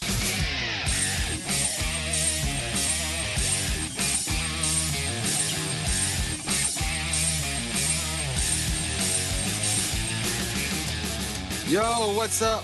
Holy shit. Anyway, I already did a show today, so I don't even, anyway, I'm not going to say I don't care but anyway, no one even do the show. I'm not kidding you. This whole thing he does every show now, this almost a joke cope line. I don't know how long the show's going to be today. I already did a show. I don't need this. I'll quit. I don't even need to do a show. This might not be long. I don't need to do it. I already did one. He does need it. He does need it. And it is going to be 3 hours. He does have to do it. And it is going to be 3 hours. Don't worry your pretty little head. There's not going to be any 30-minute show. This might be a quick one. It won't. It won't. The only way it'll ever be a quick show is if he doesn't get super chats. Again, we'll never, ever be able to coordinate this. We can't even do it for Steel Toe without Rhubarb Diff running over and ruining it. But if we could ever get a show where Kevin Brennan had no super chats coming in, it would die on the vine so quick. And this is almost what we're going to see here in this show is about as close as we can get to that. No guests, no super chats. It's just dying quick. This might be the closest we ever get to look at that. But this was really funny on Friday. Try to get Alex Stein. Try to get Joe Matarese.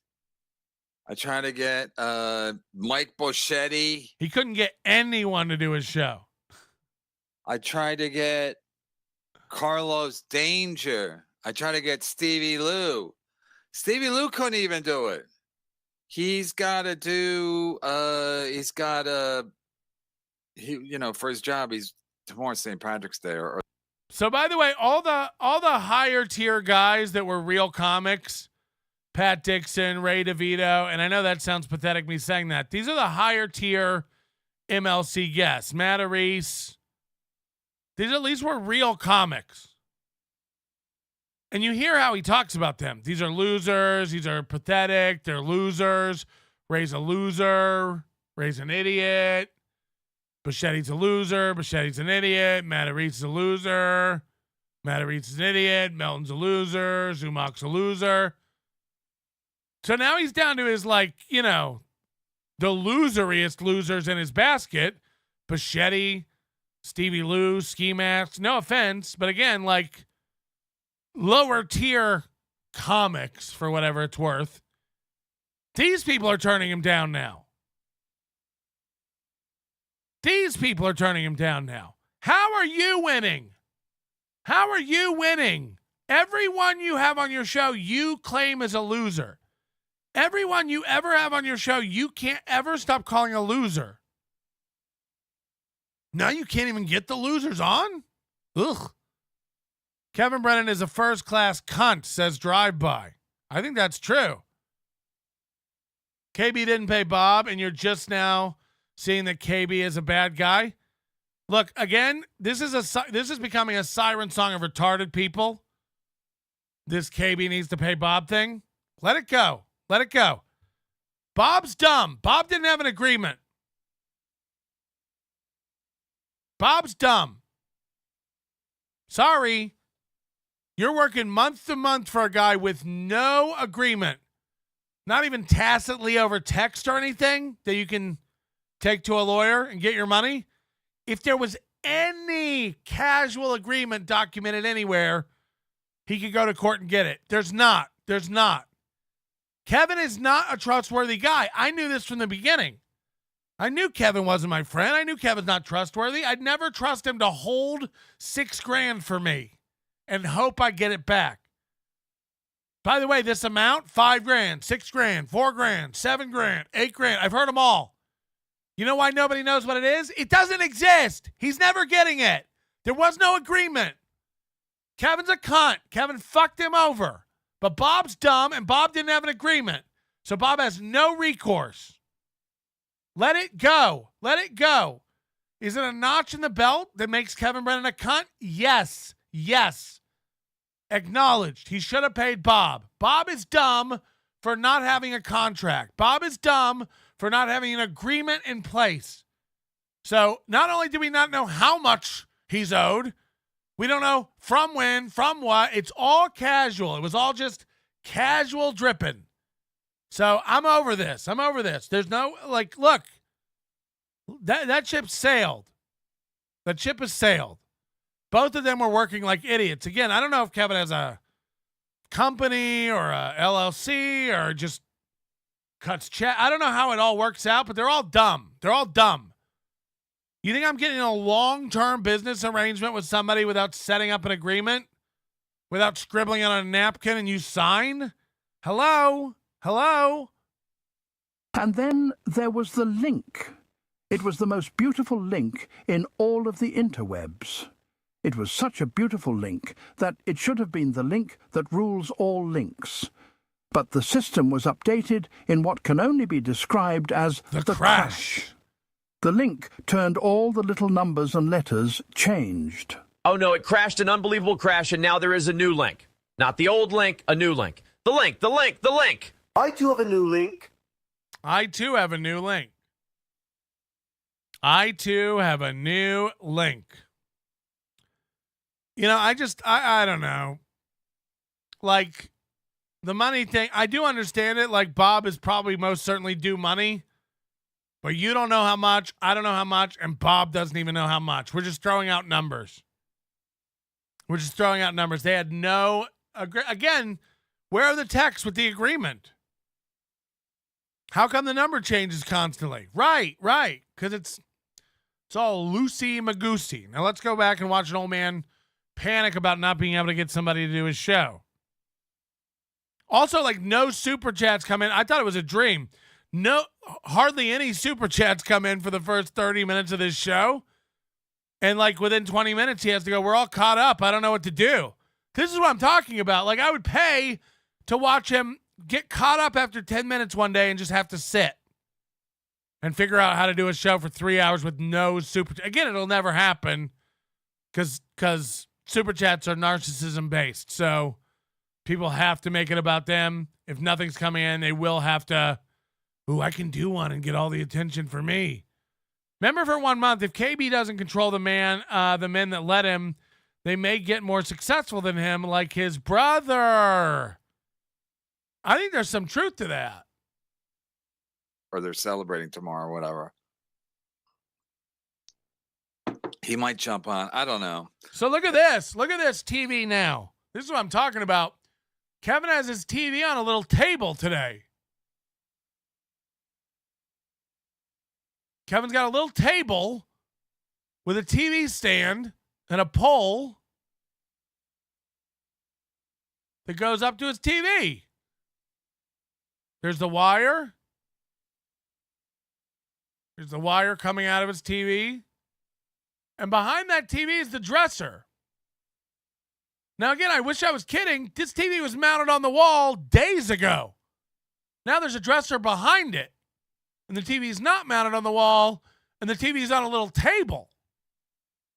Imagine bringing in a little table to put your TV on in front of your dresser. You know your dresser's a little table, right, Kevin? So Kevin's got a mobile TV. I don't know what this means yet. I don't know why this is funny yet, but it is funny. Kevin has a mobile TV. Again, it's only funny because no one does. No one has a TV that they scoot around from room to room. No one has a television on a table that they move around. And more importantly, no one has a television that they're constantly mounting and unmounting from a wall. Again, I'll prove all this later, but I want you to notice for now, this thing's on a little table sitting in front of his dresser. His dresser is behind that, and there's nothing mounted on the wall. I'm going to show you a show from a week ago where there is no dresser here, and this TV's mounted on the wall. Again, what does any of this mean? Is it embarrassing? No, but what's going on? What's going on?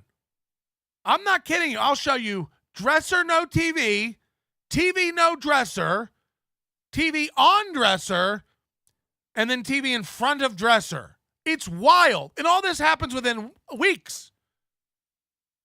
So who's over there? What's going on? Is he moving? Is this a retirement home where they're scooting around a media cart, TV and VCR from room to room, letting the patients watch Forrest Gump while they chew their pills? What does it mean? I don't know. I just know this. Ain't nobody in the world supposed to have a little table with a TV on it. That's school level behavior. In your adult bedroom, you scoot in a table with a TV to watch TV. Okay. I don't know what this means. I don't know why this is a gotcha. But this man moves his TV every week. Mounts it, unmounts it, remounts it, scoots it, puts it on a media cart, rolls it into another room, scoots it into this room. What's going on? I don't know. Are you moving in? Are you moving out? Do you only have one TV? You have to scoot it out to your living room. You have to move it in, hook it up to the NES for the kids. How does it work? I don't know. Ray DeVito's gay chain says, who cares? I don't know. It's significant. I don't know what significance. Something's happening. Nobody mounts TVs, unmounts TVs, puts TVs on top of dressers, takes them off, gets a little rolling table. I don't know. You're right. Who cares? I don't know. Me. I want to find out why you're constantly remodeling. I don't know. What does it mean? I don't know. You tell me. You'd be concerned if everyday major furniture was moved around behind me. You know, Kate Meany had a dresser disappear from her background shot, never came back. Not Kevin. Kevin's disappears, comes back, appears with a TV on it, appears with a TV off it. TV's mounted on the wall, unmounted from the wall. Now it's on a little table. Now the dresser's back and the TV's on a little table. Yeah, I don't know. I don't know either. I just know it's fucking wild. I just know it's weird and wild. So, you're right. This isn't a gotcha. I don't have any info. I don't have anything. What I do know is someone's mounting and unmounting and scooting TVs constantly in his house. And I would like to know why. Painkiller says he probably doesn't know why. Yeah. I imagine his wife and kids do stuff without him knowing all the time. Daddy Kevin is half asleep. And so, we can't have Pat Dixon on. Again, imagine this is your dad. Just constantly streaming to the internet how out of it he is. I'd love for this to be my dad. These kids have to be going like, being a teenager is going to be cake for us. Our dad's one of the most retarded men on the internet. He's so fucking out of it. Because he's going to take my channel down. And then, of course, Chad's, I guess, doing a gig with, what's his face? Nick Swartzen. Ray DeVito's not available. So KB's a gamer. That's his gaming TV. Come on. Jason Bentley, $10 says, is KB holding Ray's old dresser from his old place ransom? I don't know. I'll let you decide. I don't know. I know Bentley hates this back and forth between me and Kevin. At some point, man, I gotta, I can't let, this guy's allowed to do anything and say anything about anybody. And we're all supposed to just take it because it's Kevin. It's just an old man who doesn't know what he's talking about. I mean, yes, but at some point, I hate, Mrs. Bentley and Mr. Bentley are so kind, but at some point I can't anymore. I can't. This guy doesn't give a fuck who he hurts, who he talks shit about. Misery loves onions. Me funny. Notice me. Look at me. Look at me. Look at me. It's a lot going on. So anyway, yeah. So that's kind of where we're at. Anyway, I was gonna watch these clowns. I want to watch Stuttering John for a minute, but he's already done, and he took his channel down. Oh no! The Best Clip Show sucks again. Kevin Brennan sucks again. Everyone's trying to fuck with me. What the heck's going on? But I'm gonna drink. Flat Cat said I should drink. I think it's a good idea. Flat Cat. Anyway, all right. I'm not gonna watch it yet. I might have to though. What is that? All right. Anyway, have a good time. Great stuff, Kev. You're nailing it. We'll read super chats. I already did 2 hours this morning. I woke up early. Chauncey Gardner, this is great. I'm like, let me see what's going on. And then Melton, of course, was doing his show. I guess he gets up early on Friday. And then this Brad Thacker. I don't even know who this. I've never met this guy. This guy's been reaching out. Brad Thacker. Ride packets. If you listen to it really fast, it sounds like she's saying, Brad Thacker. Ride packets. Not to me he's like a Ohio guy. Ray probably knows him. He's an Ohio guy. Anyway, he's obsessed with Chad. He wanted to do my show like last fall. And then at the last minute, he was going to do a Saturday show. And the last minute, he's like, I can't do it, man. I can't do it. I can't do it. Something came up, which is like nothing came up. He didn't want to do it. So I'm like, okay, something came up, but nothing came up. So then all of a sudden he's like, what did he say? He's like, he said Chad and Melton are working together and Chad's going to be in Las Vegas. And I'm like, I don't get, so I tweeted it because I don't give a fuck. I don't give a fuck. And plus I didn't dox him the way that. This is Friday. Everybody's been messing with Kevin since Friday. Operation Chaos. Just feed Kevin correct information, wrong information, good information, bad information. I'm all for it. You have my permission to lie about me in any way you'd like. Melton's posting pictures of your kids on his Discord. Melton's photoshopping your kids nude on Discord. I don't give a fuck. I'll lick your little kid's dick. I'll lick your little kid's dick. The email was set up. I didn't have to dox him. Because I don't know how to, like, cross. I like that I don't even specify whether it's a boy or a girl. Bring your little girl over. I'll lick her dick. Bring your little girl over here and see if I don't lick her dick. Hello. Hello, Melton. It's Thacker. I just want to clarify something real quick. I don't know what's up with Shuley and Kevin Brennan and all these dudes acting like they don't know who the hell I am when it's time for me to actually kind of start fucking with them and shitting on them and telling the truth about things. Like, I toured with Shuley for 2 years, and if you ask him, he pretends he doesn't know me. And now Kevin's trying to act like I was never on MLC. Like, dude, I was on MLC like the day after that Zoom court appearance, shitting all over Chad. And then he would try to get me on the show after that. It's just like, I've said everything that there is to say about Chad. I wasn't begging to be on MLC. I don't really want to be on any of these fucking shows. I just hate Chad and, like, information getting out. So, KB, you know me. I did your show, bro. Thanks. Bye. Yeah, Brad Thacker has, like, photos of, like, doing theaters with Shuley.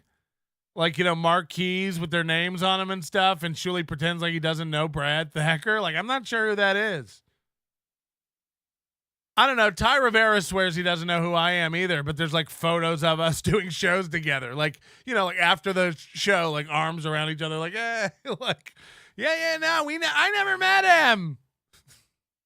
Jason Melly says, I gave up, so have at it. All's fair in love and heck. See you in Vegas. I don't want anything bad to happen to anybody, but it's just like at some point when somebody never stops talking shit about me, and they don't know what the fuck they're talking about. Okay, we're going to start talking shit about you, and it'll all be accurate. You know, all I'll do is just watch the things you do and make fun of them. And you can get mad all you want. Melton's not a friend of the show.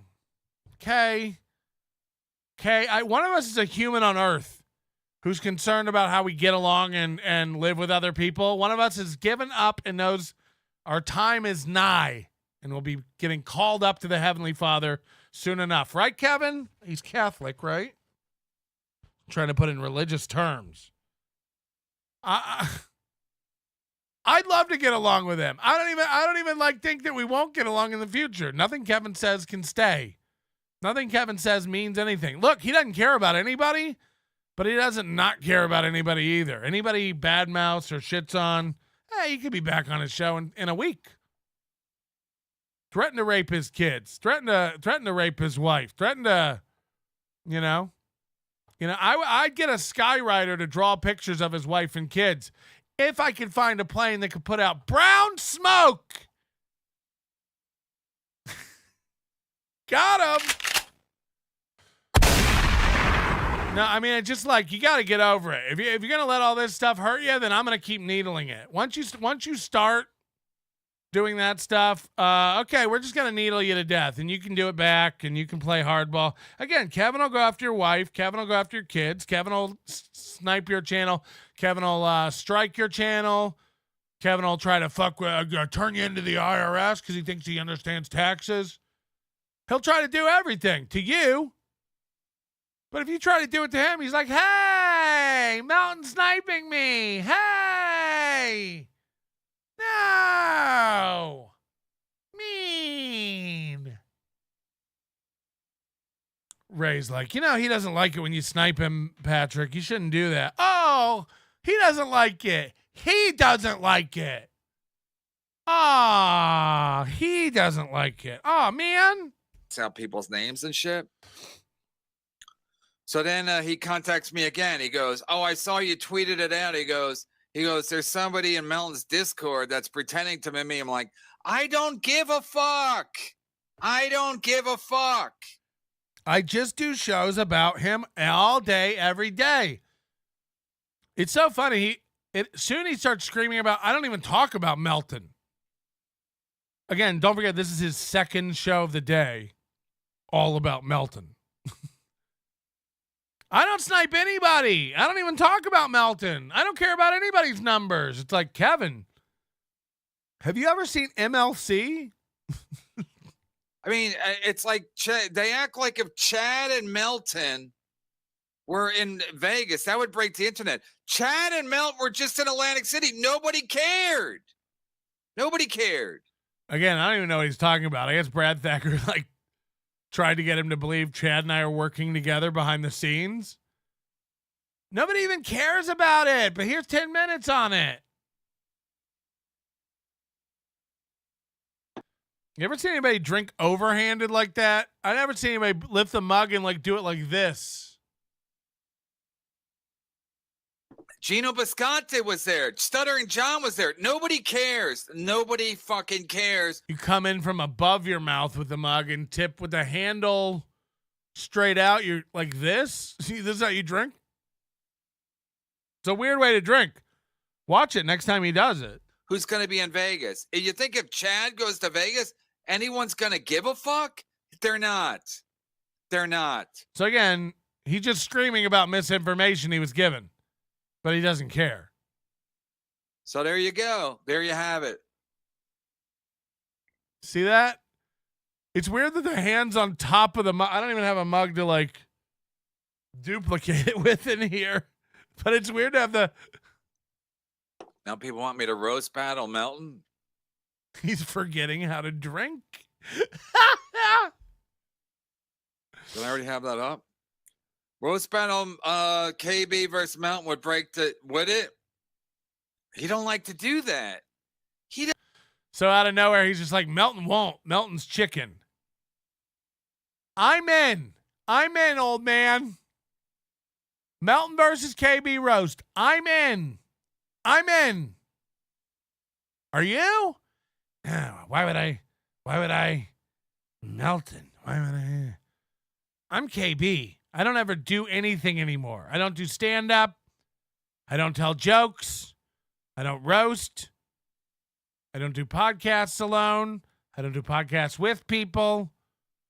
I don't try anymore. That way I don't have to fail. If I never try, nobody can ever accuse me of failing, and I can always go, I didn't even care. I didn't even try. like to do that. Remember we had him on with Chad one time and he was like, I don't like this. Did that happen? Can somebody pull the clip from that show where I went, I don't like this? Can somebody pull the clip where I was squirming and uncomfortable and said, I don't like this when Chad was on? Can anybody? Oh, wait. Just like he did with Pat Dixon the other day, he pulled me and people off so that Chad's safe. He pulled Ray away when Chad was on. He pulled Stevie Lou off when Chad was on. Me, Pat Dixon. He protects Chad. You know how none of you can even take my boy Chad. My boy Chad beat you all when I removed you from the fight.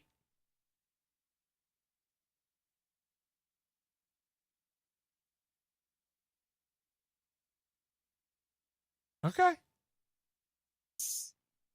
I don't like this. And then he made up a story about how I kicked him off. I actually just gave him a timeout so we could talk one at a time. Which was it? Chad was yelling at me, and I wouldn't say anything back to Chad. Remember, I didn't like it, and I was quiet, but you had to remove me to give a timeout so that you could talk to Chad. Which is it? Which is it? Melton shut up and didn't say anything and just stood there like a bitch, or did you have to remove Melton for a timeout so that you could talk to Chad? Which is it? Was I so quiet you had to remove me so you could talk to Chad? And then what? I made up what? That I sat there for... How long am I supposed to wait? Like Ski Mask, the whole show? 38 minutes behind the scenes? Am I supposed to just wait back there like Ski Mask? Like, I hope he brings me back on. All right. He's like, I don't like this. Again, if anybody can find the clip of me going, I don't like this. He's had nothing to say to Chad. So hold on. I can't roast Melton because that time Chad came on, Melton had nothing to say to him. He had so little to say to him, I had to remove him so we could talk to Chad. Are any of these pick two things and make them line up?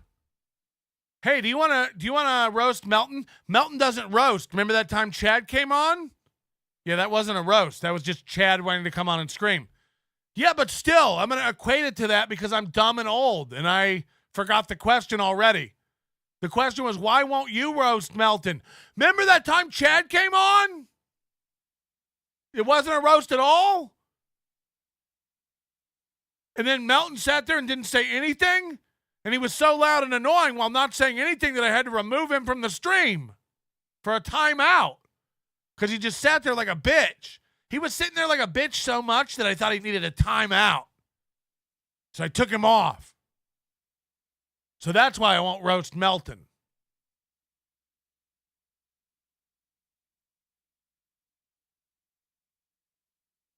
Oh, okay. No, that makes... But now all of a sudden he's going to roast me? Okay. Again, you know I'm not Chauncey Gardner, right? This wasn't my idea. I didn't come up with this. But you're going to yell at it like I did, like I challenged you to a roast? Oh, wow, now Melton's going to roast me? Okay. No, Melton didn't. This is Chauncey Gardner. This is somebody just floating an idea. And now he's like, wow, Melton wants to roast me. It's like, what? Who drinks like this? Who drinks? If I drank like this, how long before you called?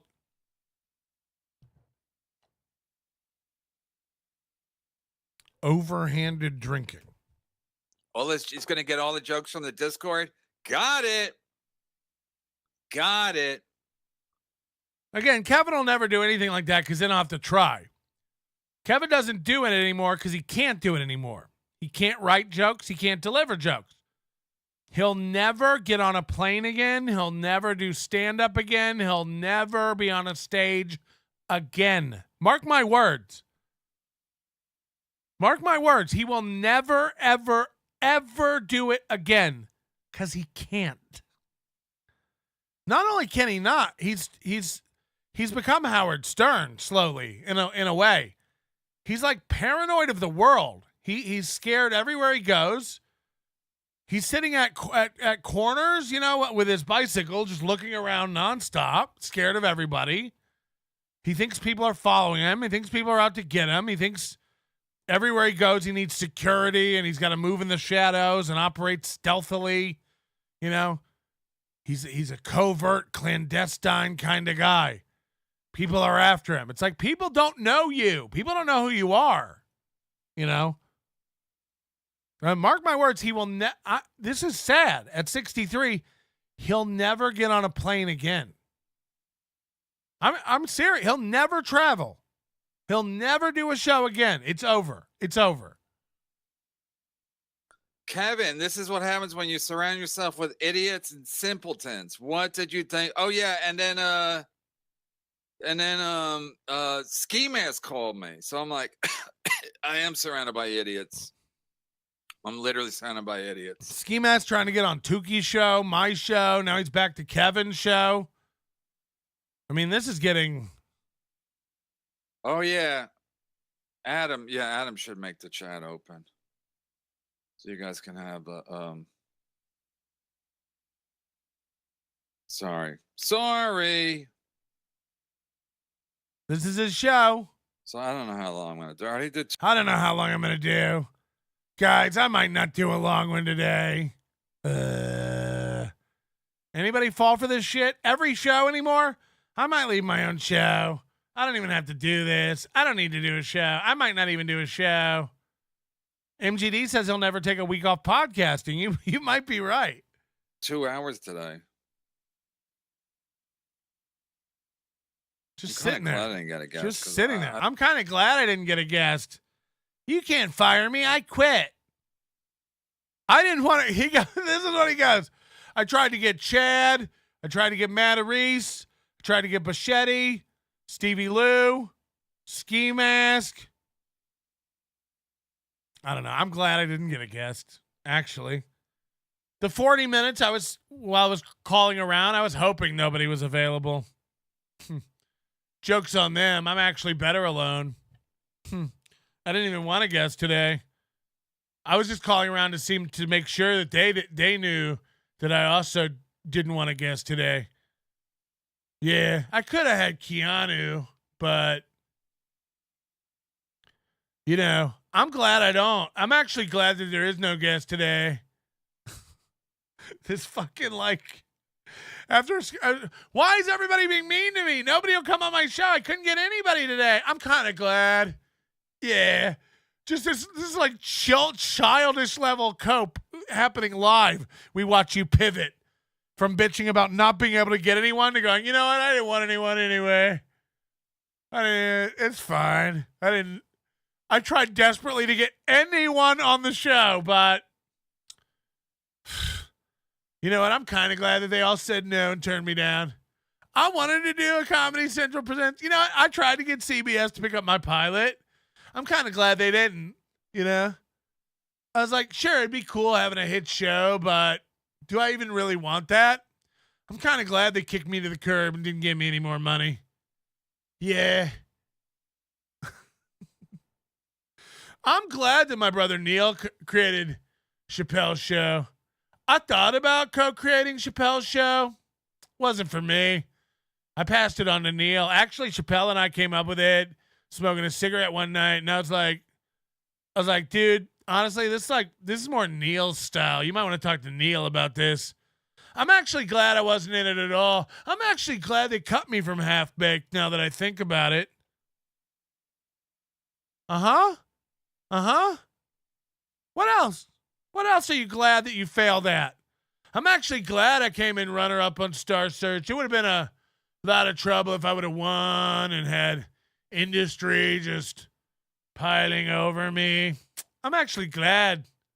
I didn't want it anyway. Actually, I tanked it. The last set I actually bombed on purpose. Actually. You know what I told the judges? I was like, go ahead and pick the black guy, you know, like he deserves it. He needs it more than me, probably. What with the black and all, you know? What with the growing up in the broken home? He was in Half Baked. How did I miss it? He was cut. He was cut. Nobody knows this story? Jesus Christ. Everything he's ever done, he's glad it didn't work out where he was successful. Man, I thought about being rich and famous, but I'm actually glad Stevie Lou couldn't do the show today. I don't want to go long. Then I gotta fucking be social, be civil. All right, I'll see how. Meanwhile, he's on his phone trying to get someone to do the show. Meanwhile, he hasn't stopped texting, begging people to do the show. I'm actually glad no one's doing the show. I'm actually glad, because then I'd have to stay on. But I am still going to keep texting people, begging them to come on. Watch this. Well, I didn't get a guess because I don't want to go long. Then I gotta fucking be social, be civil. All right, I'll see how it goes in the chat. If anybody complains that it sucks, I'm shutting it down. Alex Stein is in trouble. I mean, every day, tons of people in the chat are complaining that it sucks. Every show. People think this show sucks. People think every episode of MLC sucks. Kevin just said, if anyone in the chat thinks it sucks, we'll shut it down. I'm not kidding you. He goes 3 more hours after this. Of course he does. For calling a lady a big booty Latina. So again, I don't know. I mean, I don't even know why he should be independent anyway. Shouldn't he? The guy will fucking kill it. Would absolutely kill it.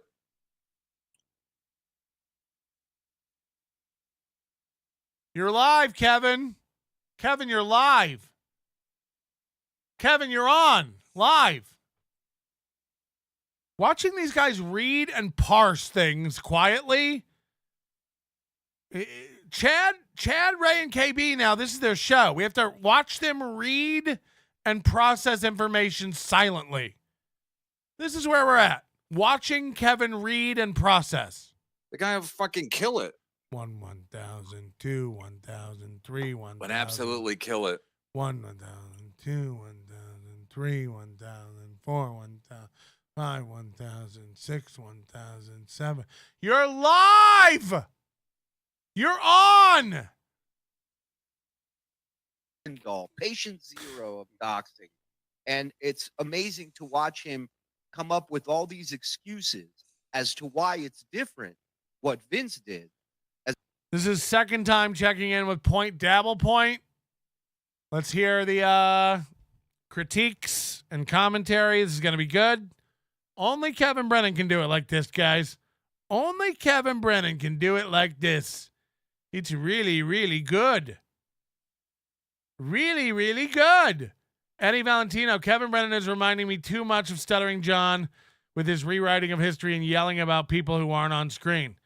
Yeah, I mean, I'm not kidding. If you wanted to make a podcast just making fun of Kevin Brennan, again, I don't know why the Shuley Network isn't doing the anti-Karen show every day. I really don't. If you hate Kevin Brennan and want to make a clown out of Kevin Brennan, there's so much fodder for that. He's just as every bit of funny as Ray or Chad or Stuttering John. So you could do it. You could do it. Ghetto Basement, early onset dementia, maybe. Maybe ain't. I mean, there ain't no maybe about it. As opposed to what he does. Look at these idiots. Well, shoot, his wife has her own show, so obviously you can make fun of her. It had a 1 episode run. It was 1 episode and done, but it was her own show. That's right. Yeah. Okay, so this is the checklist he goes through in his head. So one has her own show. Breaking news, breaking news. I am so sorry, but this seemed important enough to interrupt. So John was reviewing his stupid movie, and so Kevin's just watching this now, and so far he said, "This is so bad. This is so bad." So basically, Kevin's Chad here. Apparently, there's a scene where it shows his naked ass. So the stream ended abruptly. Oh no! Oh boy! But by his hands, or probably. But we're reviewing the tape. Okay. Wow, I love the breaking news. Thank you, Frog. He loves the breaking news. Wow, this is embarrassing. Kevin, You're embarrassing. That's the second time you brought that up with no thoughts.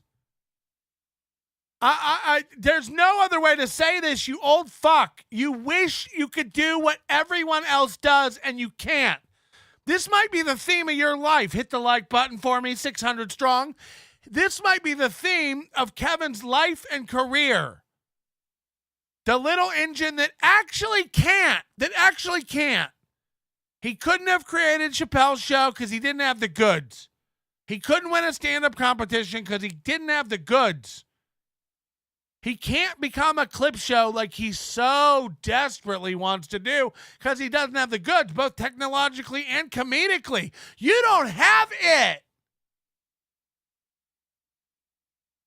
If you and I were in a roast, I'm not even kidding, I'd bury you, old man. One of us still has fire in our belly. One of us probably takes pills for it. I'll carve you up, you old fuck. You old fear of failure fuck. You're 63. What's the fear of failure still there? You know, half the time you're complaining Stevie Lou won't give you the time of day. The other half the time you're like, Stevie Lou's a loser. If Stevie Lou's a loser, how come you're so fucking butthurt about him not hanging out with you when you demand it? And again, where's the fam? Where's the fam? Wheel the TV out to them. Wheel it out. You've lost your way. I'm not convinced you ever had it. Second place. I'm not convinced you ever had it. Second place on Star Search. Second place in your own fucking family. Your dad was funnier than you from the stories you've told. Hello? Hello? The guy that, again, everyone in the industry has had a look at and went, pfft. And then you're where you're at today. You're going to hold everybody else accountable in the comedy business? No, no, no. I don't think you ever had it. Bring it. Bring it. You and me. Roast, old man. Mountain won't even do it. I'm doing it. I'm doing it. What about you? What about you? Yeah, pull up another clip and watch it and offer nothing. Literally, you watch a clip, you take it off, you go, wow, this is embarrassing. It is. It is embarrassing. We're watching a guy who thinks he's a pro comedian not be a pro or a comedian. Scream more about shit you get. He's going after kids and women and wife and children and na. So do you, you old fuck. Gaslight everybody else. I'm not one of them. I've watched you do it to everybody. You do anything you want. You don't have rules. You're unbridled Brennan. Fuck you. Fuck you. I mean, it is embarrassing. You're right. This is just embarrassing. We're reviewing the tape. Okay. Wow. I love the breaking news. Thank you, Frog. He loves the breaking news. Wow, this is embarrassing. Yep.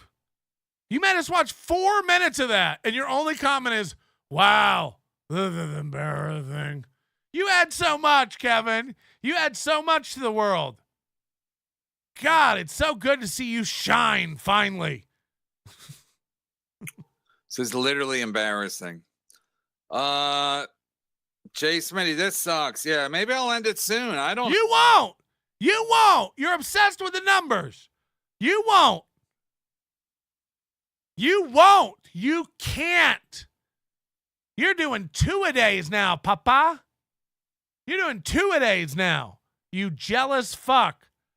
The Shuley Network doesn't make any money. They do. They do. Some days they make more than you. I get it. They have to split it between 8 people. I get it. I get it. I get it. I mean, you're awful. You're awful, dude. This is bad. Oh, this sucks. Great stuff, Kev. No, I couldn't get a guest. Another vote for Kevin versus the Onion roast battle. Got it, Flat Cat. I'm drinking because of Flat Cat. So he's drinking in the afternoon on Friday after his morning snipe session didn't go well. I again, you're a famous guy who's had a career, right? You never stop bragging about all your shit. You're a famous guy who had a big career, and now you do a podcast about Melton. That's your podcast. And I don't even talk about Melton. Okay. Going to see Carl in Largo. Need me to send me a message. Need me to send me a message. Yeah. Yeah. Who wrote that, Boschetti? Open up the chat for us poor. Yeah. Yes.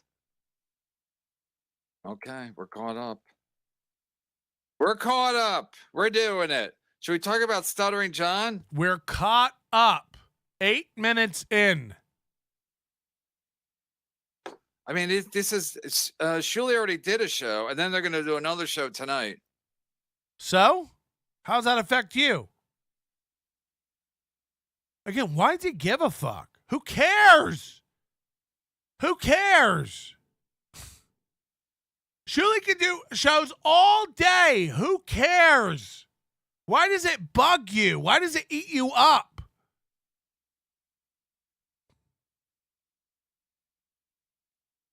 You do got to give props to Shuli. I mean, Shuli lives inside this guy's brain. No one lives inside Kevin's head more than Shuli. Fuck. I don't know where they went wrong or where the signals got crossed or where all the fighting began or what the animosity stems from. Kevin hates Shuli. Like, fuck. Chekhov.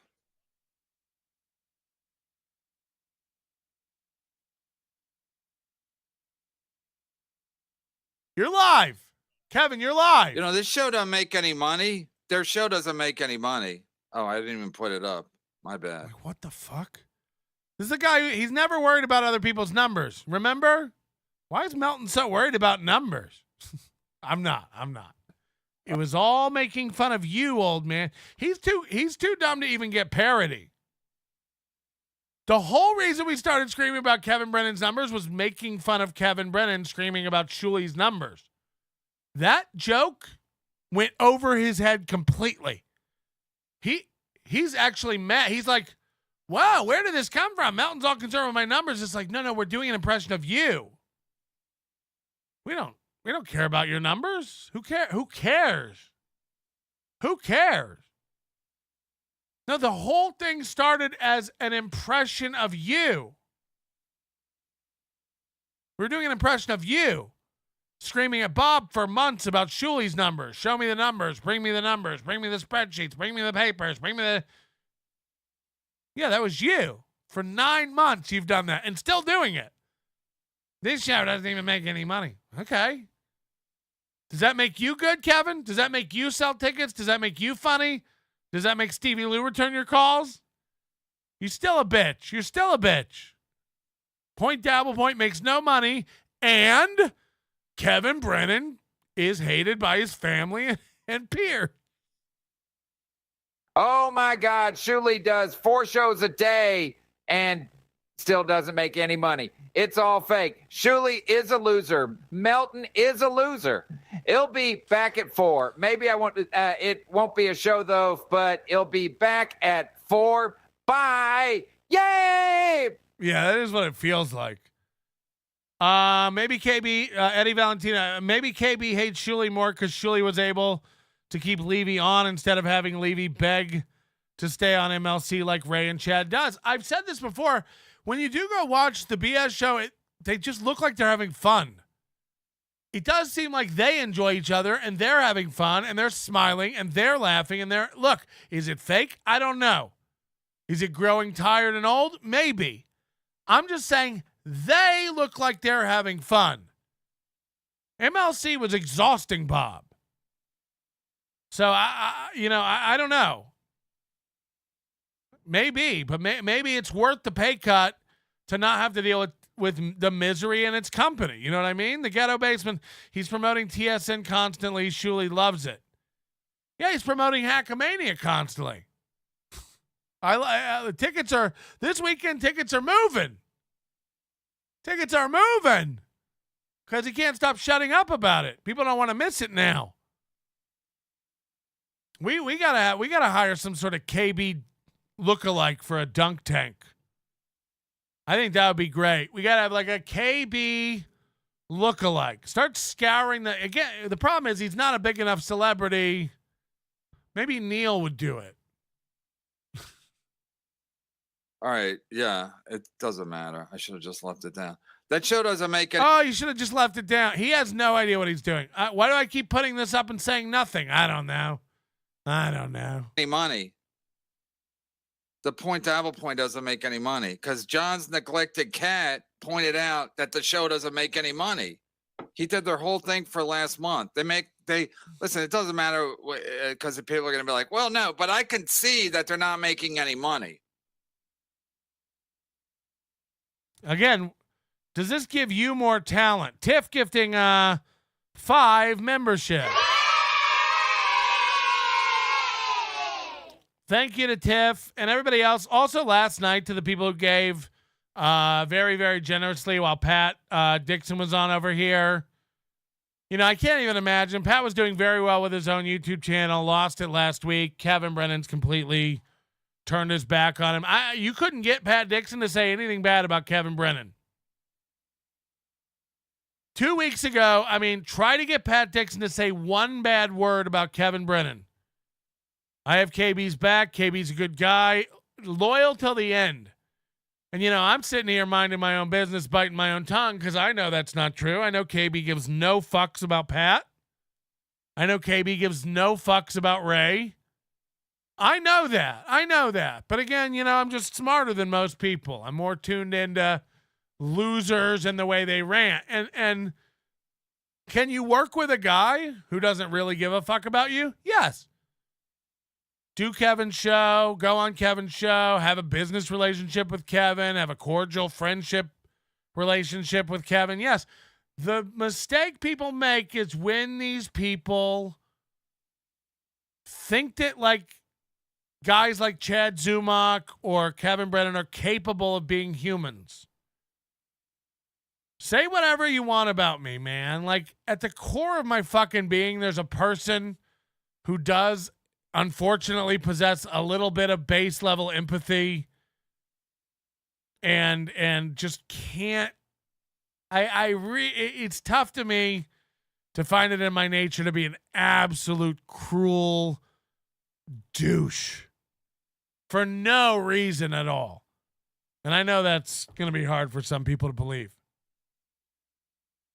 And I do have lines that go farther than other people's lines and stuff that I don't consider harsh or mean, that other people think is devastatingly rough. That's just a difference of opinion. I couldn't not throw a life raft to Ray if I saw him drowning. As much as I've had dreams and fantasies about not throwing him a life raft and actually just maybe lobbing weights at him or shooting him so that he definitely dies and he can blame it on the open ocean. But Kevin Brennan has never, ever cared one iota about any of these fucking people. And to watch people like Ray, who still thinks Kevin cares about him. Ray, after all this weekend and everything, still thinks there's a chance KB's a good guy and he really cares. Kevin wouldn't come to your funeral. Kevin wouldn't send flowers to your funeral. Kevin wouldn't spit on your grave. Kevin doesn't care if you ever come on his show again. Don't come on his show again. Get him a guest. Don't get him a guest. Kevin doesn't give a fuck about you. And this goes for everybody. Ski Mask, Stevie Lou, Pat Dixon. He never did. And I know that he helped you set up your channel, Ray, and your channel, Pat. I know he's paid you a lot of money. I get all this. I understand the loyalty on your side. You're a human. Kevin is not. The minute you're done and he's done with you, you're a loser. Pat Dixon's a loser. How long till Pat Dixon's a loser? Now, Kevin says he can't have Pat Dixon on anymore because of the YouTube channel thing. I've proven that that's not true. Kevin can be a guest on shows. Pat can be a guest on shows. Pat can't have a channel. Pat can't have a regular show. But Pat can appear as a guest on podcasts on YouTube. Kevin doesn't care. Kevin will never have him back on. Has Kevin reached out? How's it going with the YouTube channel? Do you need any help? You set up on Rumble? How's it going? I sent Pat a couple $100 last night from our show, from you, that you were supportive. You supported the show. I can't imagine what it's like to lose your YouTube channel overnight, right when it started generating worthwhile income. It sucks for Pat. I'm trying to help him get back up and running. He's on Rumble, by the way. Search for Pat Dixon's channel. If you're having trouble finding it, Rumble search engine sucks. Pat Dixon, all one word. Don't use a space. Pat Dixon, all one word. He's going to be doing 11 p.m. again on Rumble. He's got super tips set up. He's got Rumble rants. You can go support Pat Dixon. I'd love to know I'd love to know what Kevin Brennan's been doing for Pat to get Pat up and running. Because he's a good friend, man. Pat's loyal.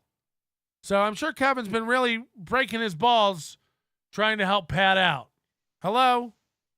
Hey, Melton, what's going on?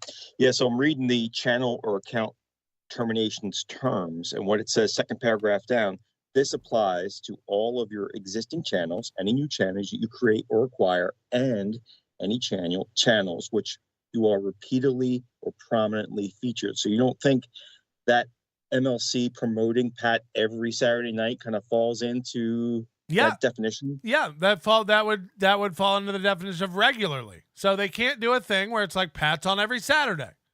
Right. And he can do a thing where he's like, hey, it's Friday and I can't get anybody to come on my show like we've been watching, and he gets a hold of Pat Dixon and Pat comes on spontaneously. He can do that. So, and it's YouTube's obviously very opaque. You know, you have mechanisms in which you can communicate with them and everything else, but Pat woke up and his channel was gone. And I think Kevin, rightly so, if that's his primary source of income, fears that. So I kind of get where he's at with that until he figures something out as an alternative. First of all, Kevin pulls down his shows immediately. So Kevin could do a live show of Pat Dixon for 3 hours and then delete it off YouTube with no risk. Second of all, the regularly and the featured prominence thing, those are the keys. So again, you couldn't say we have Pat Dixon on every Tuesday. You can't give him his own segment. All those kinds of things would point to regularity, right?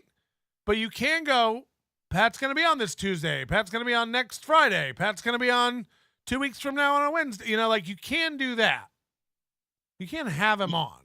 You obviously, we're going to have a difference of opinion because YouTube is intentionally vague, and we've seen that since 2020. Channels just being, but these have been proven out. Again, Alex Jones has lost 3 channels on YouTube. Alex Jones can still appear on Louder with Crowder's channel on YouTube as a guest. I mean, this is the most extreme example of it. Right. But not like regular. The repeatedly part is up to interpretation, but I think the thing they're focusing about with circumvention is giving this guy a regular outlet to circumvent his suspension. Having him on as a guest on programs is not doing that. So if you're not advertising, hey, it's the NLO, it's Pat Dixon Mondays, you know what I mean? That would be a prominent act of circumvention. I just, again, people with lawyers and stuff obviously can fight back in ways that other people can't. But Kevin's afraid of it. Again, Kevin thinks you can't say certain words that you absolutely can say on YouTube. So yeah, Kevin's a pussy across the board. I mean, one last point, because obviously you having him on is one thing. I thought last night's show was terrific. However, there are people gunning for Pat, and those same people are also gunning for Kevin. So you don't know if there is some sort of mechanism that they can trip that would kind of trigger YouTube taking a look at or seeing. I get it. So that's another aspect. I'm not saying of it. It couldn't happen, and I'm not saying you might not have to fight it. I just Pat's always been cool and a friend to me, and Kevin's always said the same thing. So I'm trying to help Pat, and Kevin's not trying to help Pat. And Pat's done nothing but stick up for Kevin, but Kevin has now abandoned Pat, and it's like, this is fucked up stuff. I'm trying to do right. It is. I'm willing to risk my channel for it. I know that I can go fight that. I've talked to somebody about it legally. I understand what I understand what's possible. People could report it. Apparently, it's Gino and Keanu gunning for Pat Dixon, who are what got his channel. This is the allegation anyway. And again, I would say to Gino and Keanu, you're pathetic. If this is you, if it's Chrissy, Frank, Gino, whatever, this is pathetic. Come for my channel, I guess. I don't really give a fuck, but I'm gonna show actual loyalty. I'm gonna show actual friendship. I'm not worried about it. I'm like, so yeah, I guess I could lose everything, but I don't think so. All right, and I'm just gonna use the word opaque one more time because somebody in the chat really liked it. So opaque. Thank you. Yeah, I hope that's not true. I hope Kevin will see that it's okay and have Pat back on. You and I both know that won't happen because it was never really about YouTube or the rules or Pat's channel. It was about Melton and Hackamania. Kevin's a jealous bitch. I don't like people. I don't like doing things with people I do like. So I'm gonna put my thumb on the people I do like. I'm going to tell Pat if he does that, we're done. I'm going to tell Ray if he does that, we're done. It's like, cool friend you got. Kevin Brennan seems like a cool friend. He seems like a guy I'd want in my back pocket to keep threatening me over and over and over again. Why risk your livelihood if you can't get a straight answer from YouTube? And they are a private company. They can define the rules as they like. Again, are you okay over there fighting in the corner by yourself? Who said YouTube can't define the rules as they like? Cool. It's not ambiguous. What I'm saying is it's not ambiguous. Read it. Read it. What I'm saying is Kevin Brennan's a bitch. You're allowed to have Pat Dixon on as a guest from time to time. Mark it down. Read it. It ain't ambiguous. But good job fighting the straw man at the end there. They're allowed to do any rules they want. Oh, I didn't know. They are? Fuck. No, they're not. They aren't allowed to do any rules they want. Who are you fighting? No one said that. But you sure do have an argument for it. Hey, people, they are allowed to do their own rules. Don't you dare get a ticket for Hackamania. It's the show you're not allowed to see. It is everything I hate. I might even be, and I don't dare say it, it might be fun. Hey, buddy, we too are having fun, so maybe I can join Hackamania? Yeah. Just know you need more bits. Everybody loves bits, and you can never have enough bits, buddy. Hey, pal, we're really loving what you're doing at the Onion Network. We all agree your beard is very manly and not wispy at all. Love you, buddy. It's very manly and not wispy enough. Who is this faggot? I love my baboon wife and mongrel children. I love a good gag, like throwing a dog into the fireplace. And I want to try to help people like Ray, Stevie Lou, and Pat Dixon. Hey, YouTube's a private company. They can do whatever they want.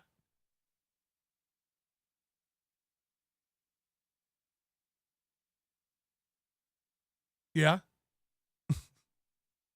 Great point, man. Way to fight nobody and win. Hey, Melton, that's not right. YouTube's a private company. They can do what they want. Oh, because I've been over here all morning screaming, they're a public company. Actually, they are a public company. Actually, Alphabet is a public company. That's not what I meant. That's not what I meant. And you know it. You know it. They can do what they want.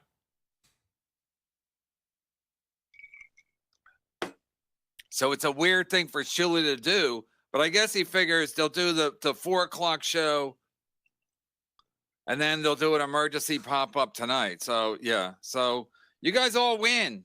Stuttering John. Again, only Kevin's in a contest. only Kevin's ever in a contest.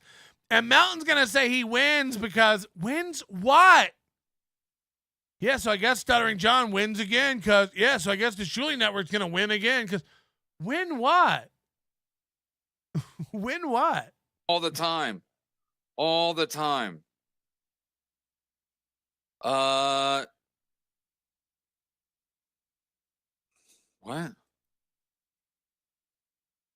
Deuce, Bing, MLC, provide freak out. Yeah, Ray's gonna be the MLC ambassador in Vegas. Did you guys hear that? I feel like I'm a broken record because I just spoke about this morning.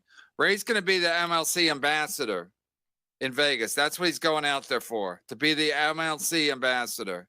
Like, I need an ambassador, and especially Ray DeVito, the dumbest guy ever.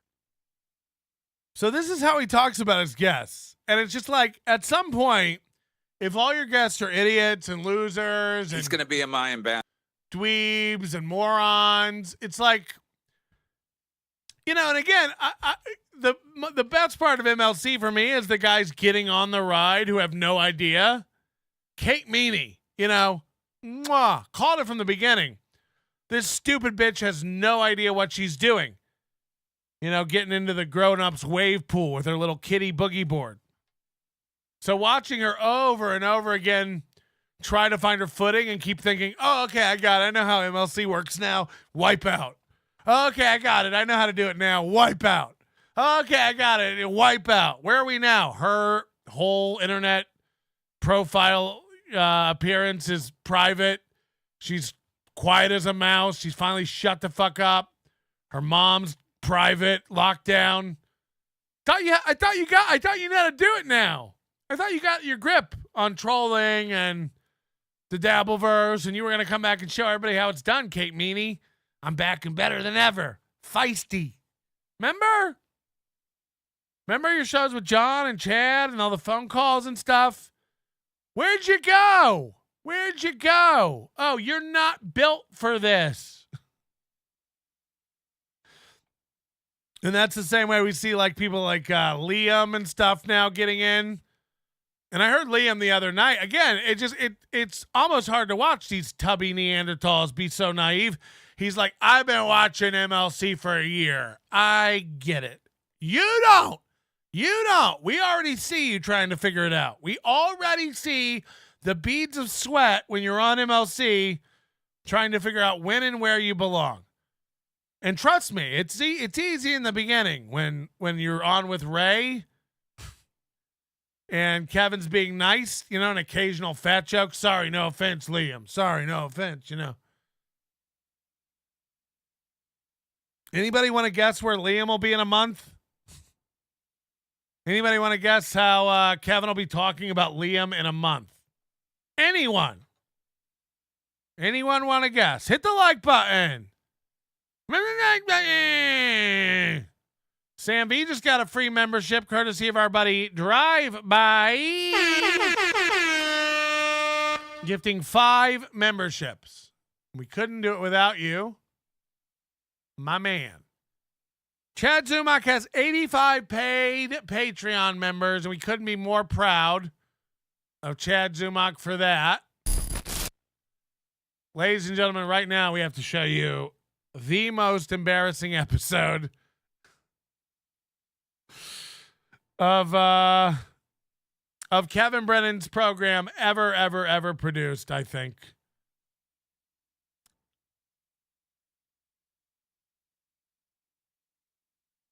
I don't even know what to say. I haven't really seen any of this. Kevin did an hour and 30-minute show yesterday. He went out and bought one of those green screens that you like attach to your chair. The first part about what's funny is just old boomer men thinking you still need a green screen. You know, that's the first funny part about all of this is like, Kevin, how do you think I do this? How do you think when I cut over here and then I'm down here in the corner cut out, there's no background behind me? How do you think I do that? Do you think a green screen lowers down behind me and I key it out on the fly? Where did it go? Where's the green screen? Wow, how's he doing that? You don't need them anymore. You don't need green screens anymore. Modern day graphics processors can just remove the background. Your aunt does this on Zoom calls.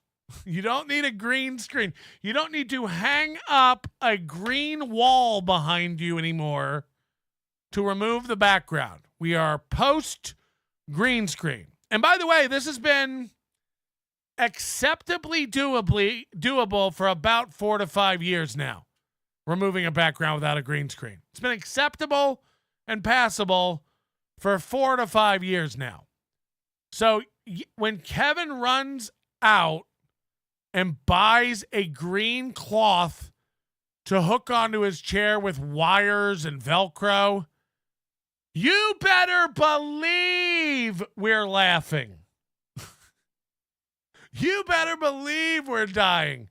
You better believe we're already chuckling.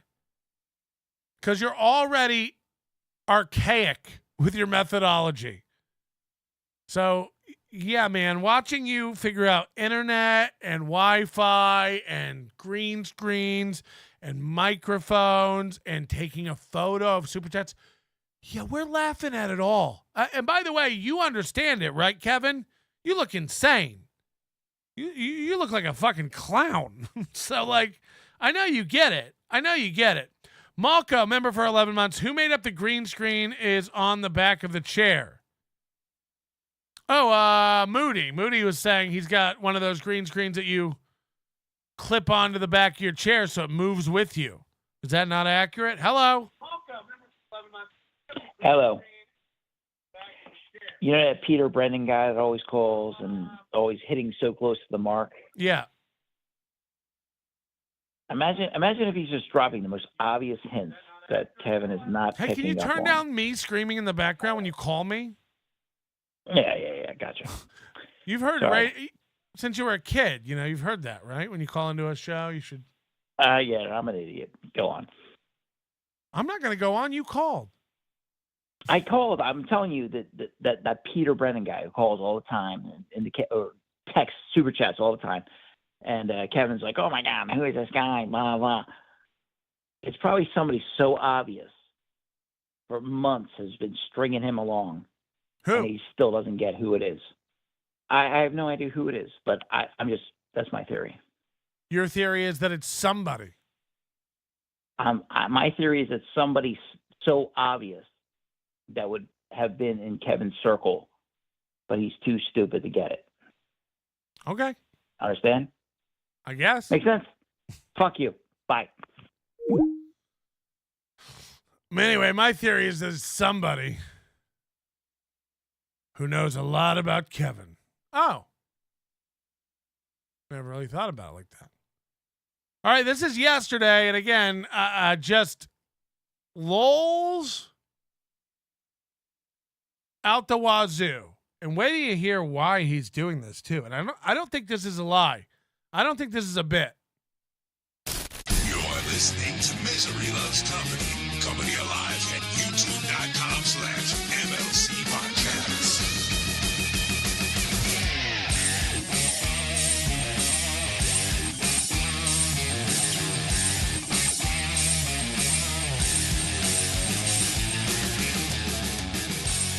We're green.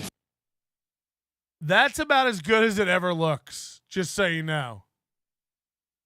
So we've got I imagine whenever they change the type of cookies he gets at the home, I was expecting sugar cookie, but they bought us oatmeal raisin today. You know, he's got this look on his face. He's elated. He got a package in the mail. It was a green screen. He hooked it up all by himself. He keeps bragging about hooking it up all by himself. He thinks that the Ethernet cable plugged into the computer makes the green screen work. He lets out some kind of reference to that. Like, if I don't have a good connection, the green screen goes out. But he is happy as a clam because he figured this out by himself.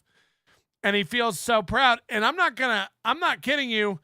The reason he's doing this is to make his show look more professional. He thinks this looks more professional.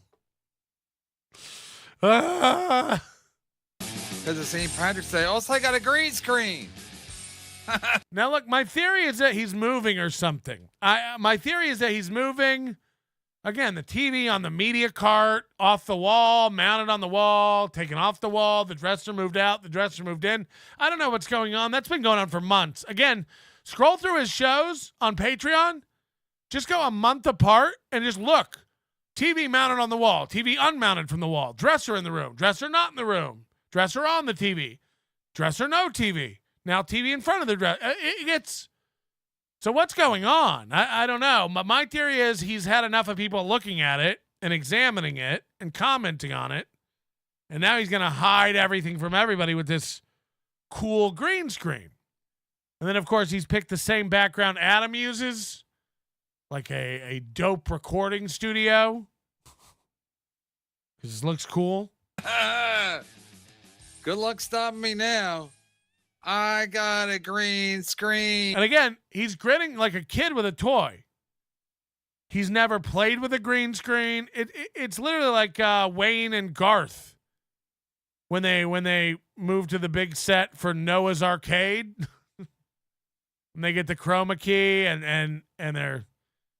I mean, look at it. He can't believe it. He's like, that stuff behind me is not even back there. Can you believe it? There's a guy who shot a pilot for a network. He's like, I can do this at home. Dang lizard. KB is just afraid of his wavy hair will be a problem with the background removal. KB said it himself. He wanted a chair clip-on green screen. So it is a clip-on chair green screen. Nicholas Steffen, member for 5 months. In Sweden, it would be legal for KB's family to hand him over to a mental institution. God bless Sweden, you know? They know how to take care of their elderly. That's not a green screen around my head. That's the chemical radiation treatment I'm getting. Melt my face into, looking like Neil's. Then I'm going to get free chicken parm from Olive Garden. I, too, look like chicken parm from Olive Garden. Did somebody say free meal? Yeah, people were saying Kevin looks like he's Mr. Burns in that episode where Mr. Burns is glowing green, drifting in and out of the forest. Green. It's green. Look at my head is a little green. I don't give a... Look at the grin on his face. He's like mesmerized. He's like, whoa, this is crazy. This is crazy. I mean, Carl's going to have a field day with this. Whoa! Whoa! Fuck, Adam will fix that. I did it without Adam's help. Yeah, he constantly is bragging that he did this without Adam's help. It looks like it. It looks like shit. He keeps waving his arm because it disappears. This is a child. My arm's a little green. Right? Because of the... It's a little green. It's an off green shirt. I figured I'd see if I could lose my arms. Anyway, test show. Complete test show. I had to turn. By the way, John's Neglected Cat, did he make $200 on this show? He made like $200 on this show. It was the worst show I've seen Kevin Brennan have in a long time. The pooter on. MGD says this is cute as fuck. It really is like watching your grandpa in a funhouse mirror. He's blown away. If I move this way, I look like this. If I move over here, it looks like this. To make sure to see if the green screen, because I was just doing it with the old lady, not Carl's wife, just my wife. I was doing it with the old lady. I didn't even call Adam. So once I put on the StreamYard to test it, because I didn't know how else to test it, I figured I'd just put on the StreamYard, but green screen yard, and then be like, we're doing it. So we did it. We're here. We did it. And we're official. He thinks it looks awesome. It's incredible. What a difference. Yeah, what a difference. I got so sick of my backdrop. I thought it was like unprofessional. People are like, you got to get better guests. I'm like, I don't even have a fucking background yet. So I think I was like, you want to invite people to your house. But it's like, I got to fix my house first. So I really think he's been thinking a lot about payments guests, all that stuff. He remembers what his podcast used to be. All this stuff with the falling out of Ray and Stevie and Hackamania and Pat, and all this has got him thinking, and reminiscing. And now he's thinking about, like, what has my show become? Literally the other day, I couldn't get Stevie Lou on. Liam won't come on. People won't come on.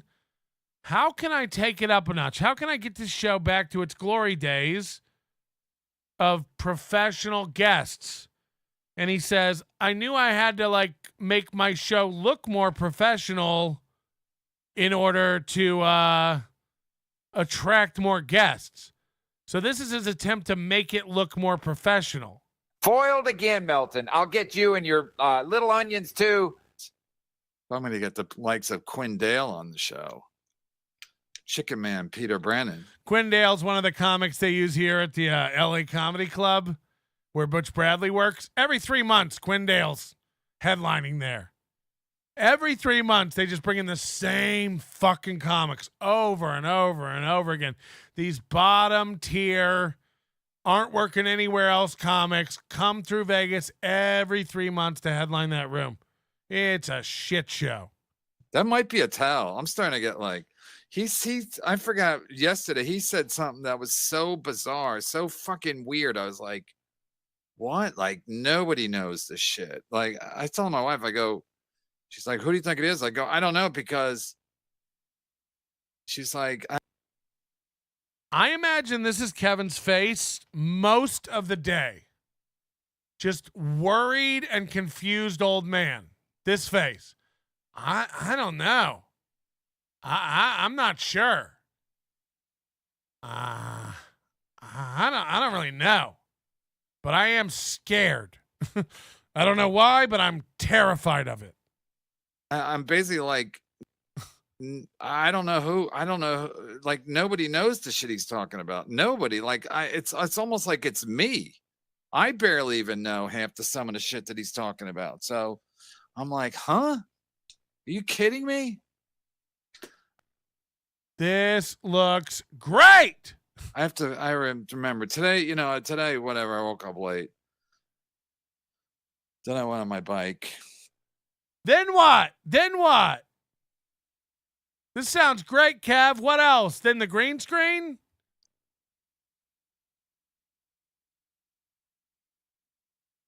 So, yeah. So it is a... Yeah. The good guests are going to come along now. They're like, well, he does bend over and not talk for 3 to 6 minutes at a time.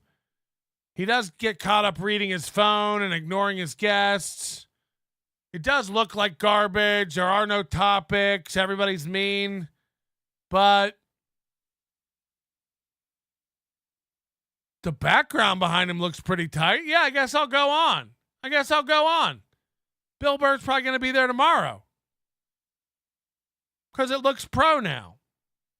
Test show. Thank you for signing up. Again, I wouldn't have done it this way. But I figured the only way to test it, I don't want to call Adam on a Sunday. He thinks you have to go live to test it. Again, these are all lies. You can just sit in the background in the green room on StreamYard and never hit go live and still see what you look like. No, this is the only way to test it. This is the only way. I'm always late to the game, Melton. Super Chats got him. Stream Snipe got him. Gifted memberships got him. Green screen got him. Fake gifted memberships got him. Doesn't matter that I called all that stupid. Yep. You do got a green screen. Yep. Green screens are dumb. Memberships are dumb. Gifted memberships are dumb. I bring you loads of. Is that the love between a man and a woman, or the love of a man and a fine Cuban cigar? I bring you love. It's bringing love. Don't let it get away. Break its legs. Plus, it's is it Palm Sunday? No, it's 2 weeks. Anyway, so and then I was gonna pick the Joey C background. Remember when he had the Joey C background on the piano? But you don't know how to do it. You were gonna do a lot of stuff, Kevin, but then you remembered you're dumb. I was going to do this, but then I remembered I don't know how to do that. I was going to do this, but then I realized I'm stupid. Dumb. I can't even get this to look good. So I think this looks better. Anyway, I'll talk to Adam. No Chad love, but why is he blocked? Why is he blocked?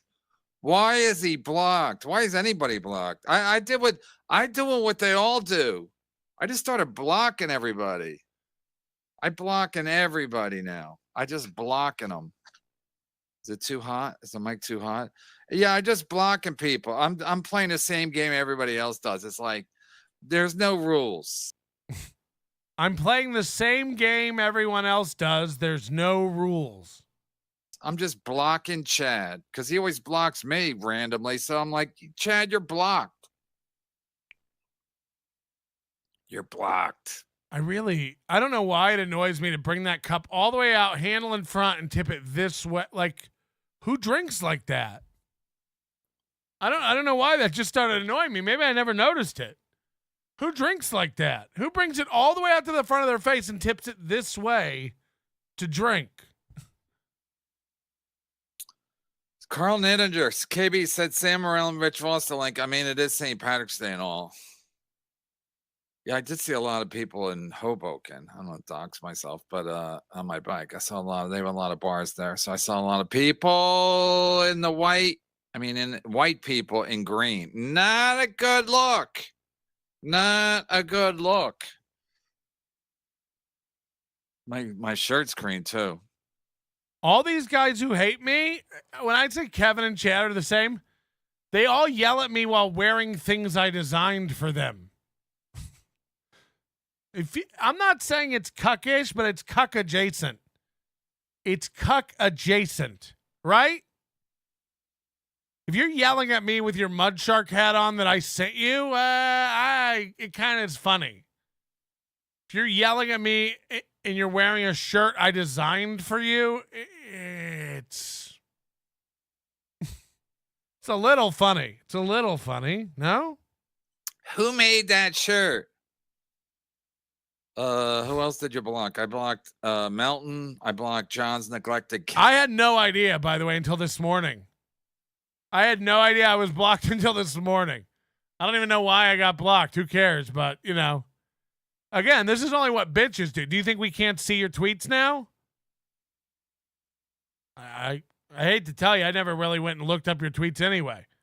He always got mad because he would tweet something that I didn't see.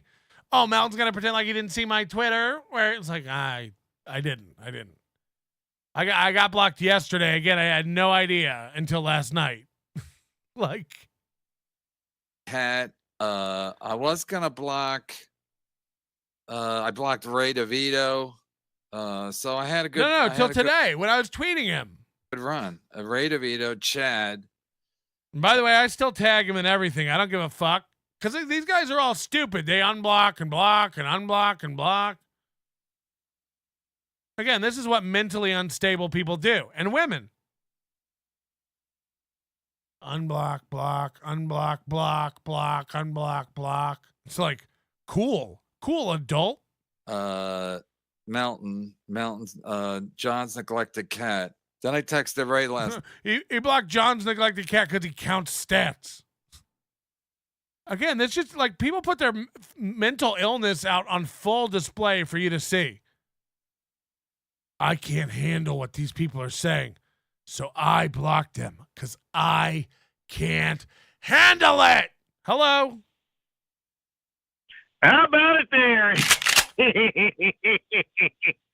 How you doing there, Mr. Melton? I'm good. Mr. Melton, I think Mr. KB, the reason why he drinks that drink like that, remember growing up back in his days, they used to drink out of a ladle all the time, so they got to reach out to get to their mouth with that ladle. Oh, Jesus Christ.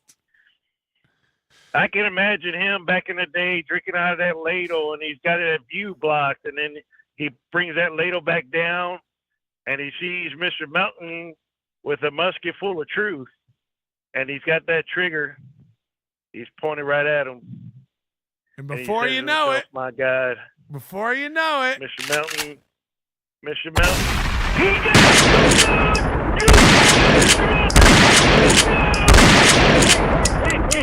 You got him, Anthony. You got him. You got him.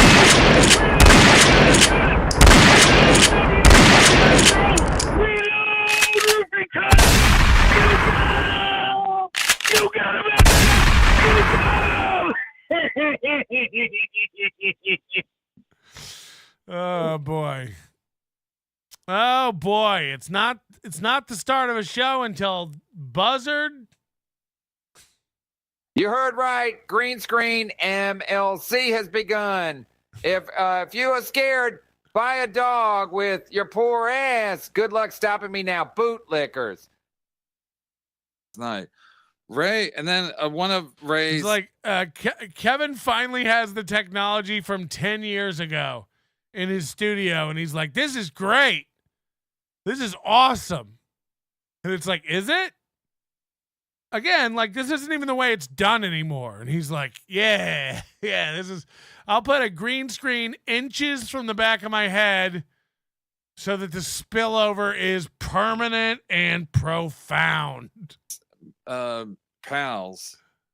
He's my pal now too, but he told me. Anyway, I texted Ray because I was watching a little bit of Ray's thing last night. People were like, you should see. So anyway, I said, and Ray was like making a whole speech. You know, when I used to do MLC, I didn't get paid, and then all of a sudden I started getting paid. So I don't assume I'm gonna get paid. I'll Ray's like, I would have done the show tonight, but I didn't, but I'm not assuming I'm going to get paid. You are, Ray, you are. Because remember the time, the legendary episode where you were on Stuttering John, Chandler and Vaping paid you to leave the channel. Where's he going with this? You made a shitload of money starting your own stream. So I said, and then I jumped on. I go, what the fuck? What the fuck? They're not going to have any money left for me. As a joke.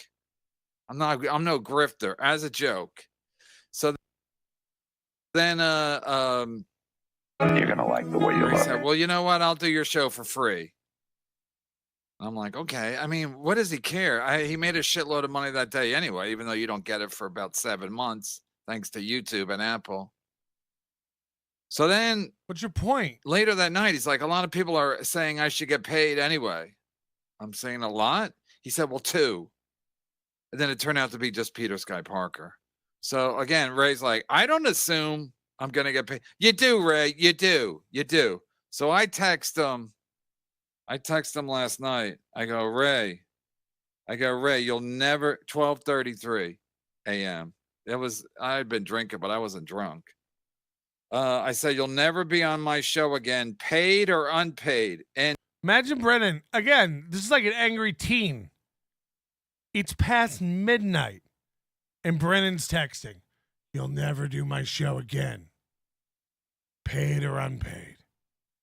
I wasn't drunk. I was just up texting other men, I'll never pay you again, past midnight. Kevin, I'd lean into that you were drunk. I'd say I was drunk. If you're doing this sober, you're a bigger bitch than we could have ever hoped. You're a bigger bitch than we could have ever dreamed. You're like, no, I was stone cold sober when I texted another man at 1 a.m. You'll never do my show again. You were sober when you did that? You were sober when that happened. Oof. He's like, I wasn't even drunk. I just reached out to another man at 1 a.m. and said, we're through. Enjoy obscurity. I'd go with drunk. Exactly, Matt P. I'd say I was drunk. I would tell people, oh, I was so drunk. He texts me back at 1:04, like a half hour later. He goes, whatever, I'm still Team KB. Then he says, then a new text, me speaking of Ray, me in Vegas is good for you. Look at his face. He's so mad. He's so angry that people are doing something and that it's going to be successful. It's selling well. It will be well attended. Everyone tangential to his show will be there having a good time. And he's not the center. He's not in control. And it is fucking with him big time. He keeps saying nobody's going to be there. It's going to suck. This is like, I mean, people are going to be there. People are going to be there. Again, I don't want to dox people, but I see the tickets that are bought. I know the Kevin fans. I know the Ray fans. I know the My fans. I see the tickets that are being bought. It's a lot of MLC people. This is a pathetic, again, he's just not part of it, so he's hurt. So he's going to hurt everybody who's part of it any way he can. I say good for Ray and Pat getting away. This guy can never hurt you again. He can never fuck with your money again. Yeah, but Melton doesn't fuck with their money because Melton doesn't even pay them. That was the deal. Hey, I'm going to throw this thing. I don't know if it'll be successful. I don't know if we'll sell tickets. I'm guaranteeing you a flight and a hotel.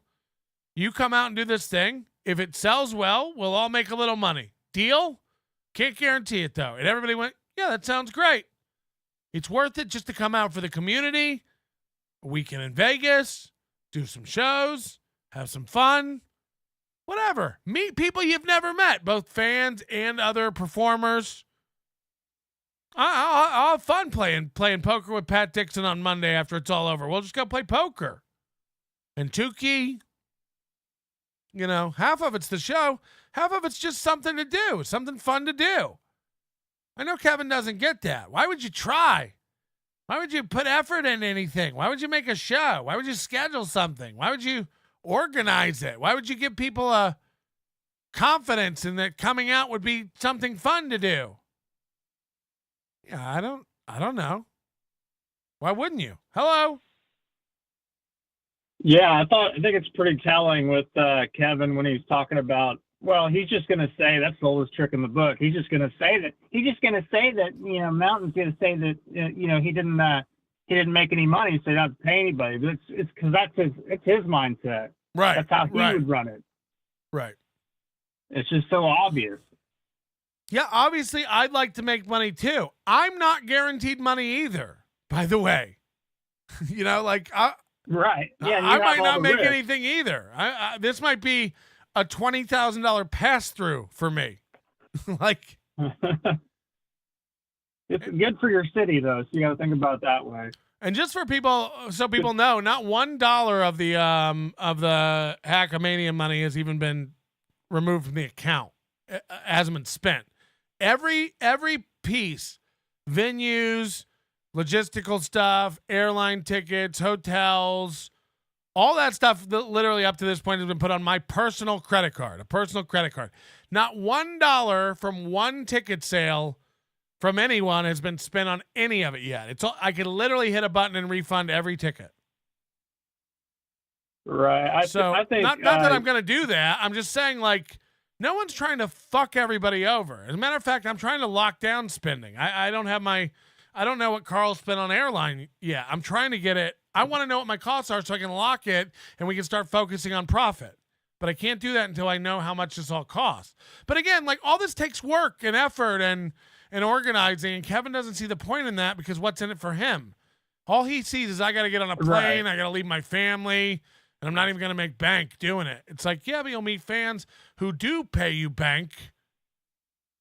I don't get it. I went out and had lunch with Spaghetti Tooth John on Saturday. She had a 4-hour layover. Do I get paid to go do that? Hustle around on a Saturday? No, I don't know. She supported this show. She's given a lot of money to this show. And indirectly or directly, I owe her a great gratitude of thank you. So people, Kevin wouldn't even consider doing that. He looks at everything as if what am I going to lunch with Sketty Tooth John doesn't make me any money. Dabble Point doesn't make any money. It's like it's a part of a catalog of content that they put out to Patreon members and supporters and stuff. It's like, yeah, maybe there's not $900 in super chats tied to this exact program. But that's how my show works too. Yeah, I mean, we made $47 in super chats right now. Am I paying my rent with that? No. But this goes into a catalog of work that people pay for collectively when they join the Overdose or whatever. It's like it's all part of a. He doesn't get that. He's like, well, who's going to hand me cash today? And he's been bragging about the John's Neglected Cats numbers being good for him, but it's like that one day where it's not good, he has to block him because he can't see that one day where he quote unquote loses. Yeah. I don't know. All right, man. I appreciate the call. Thank you. Yep. Later.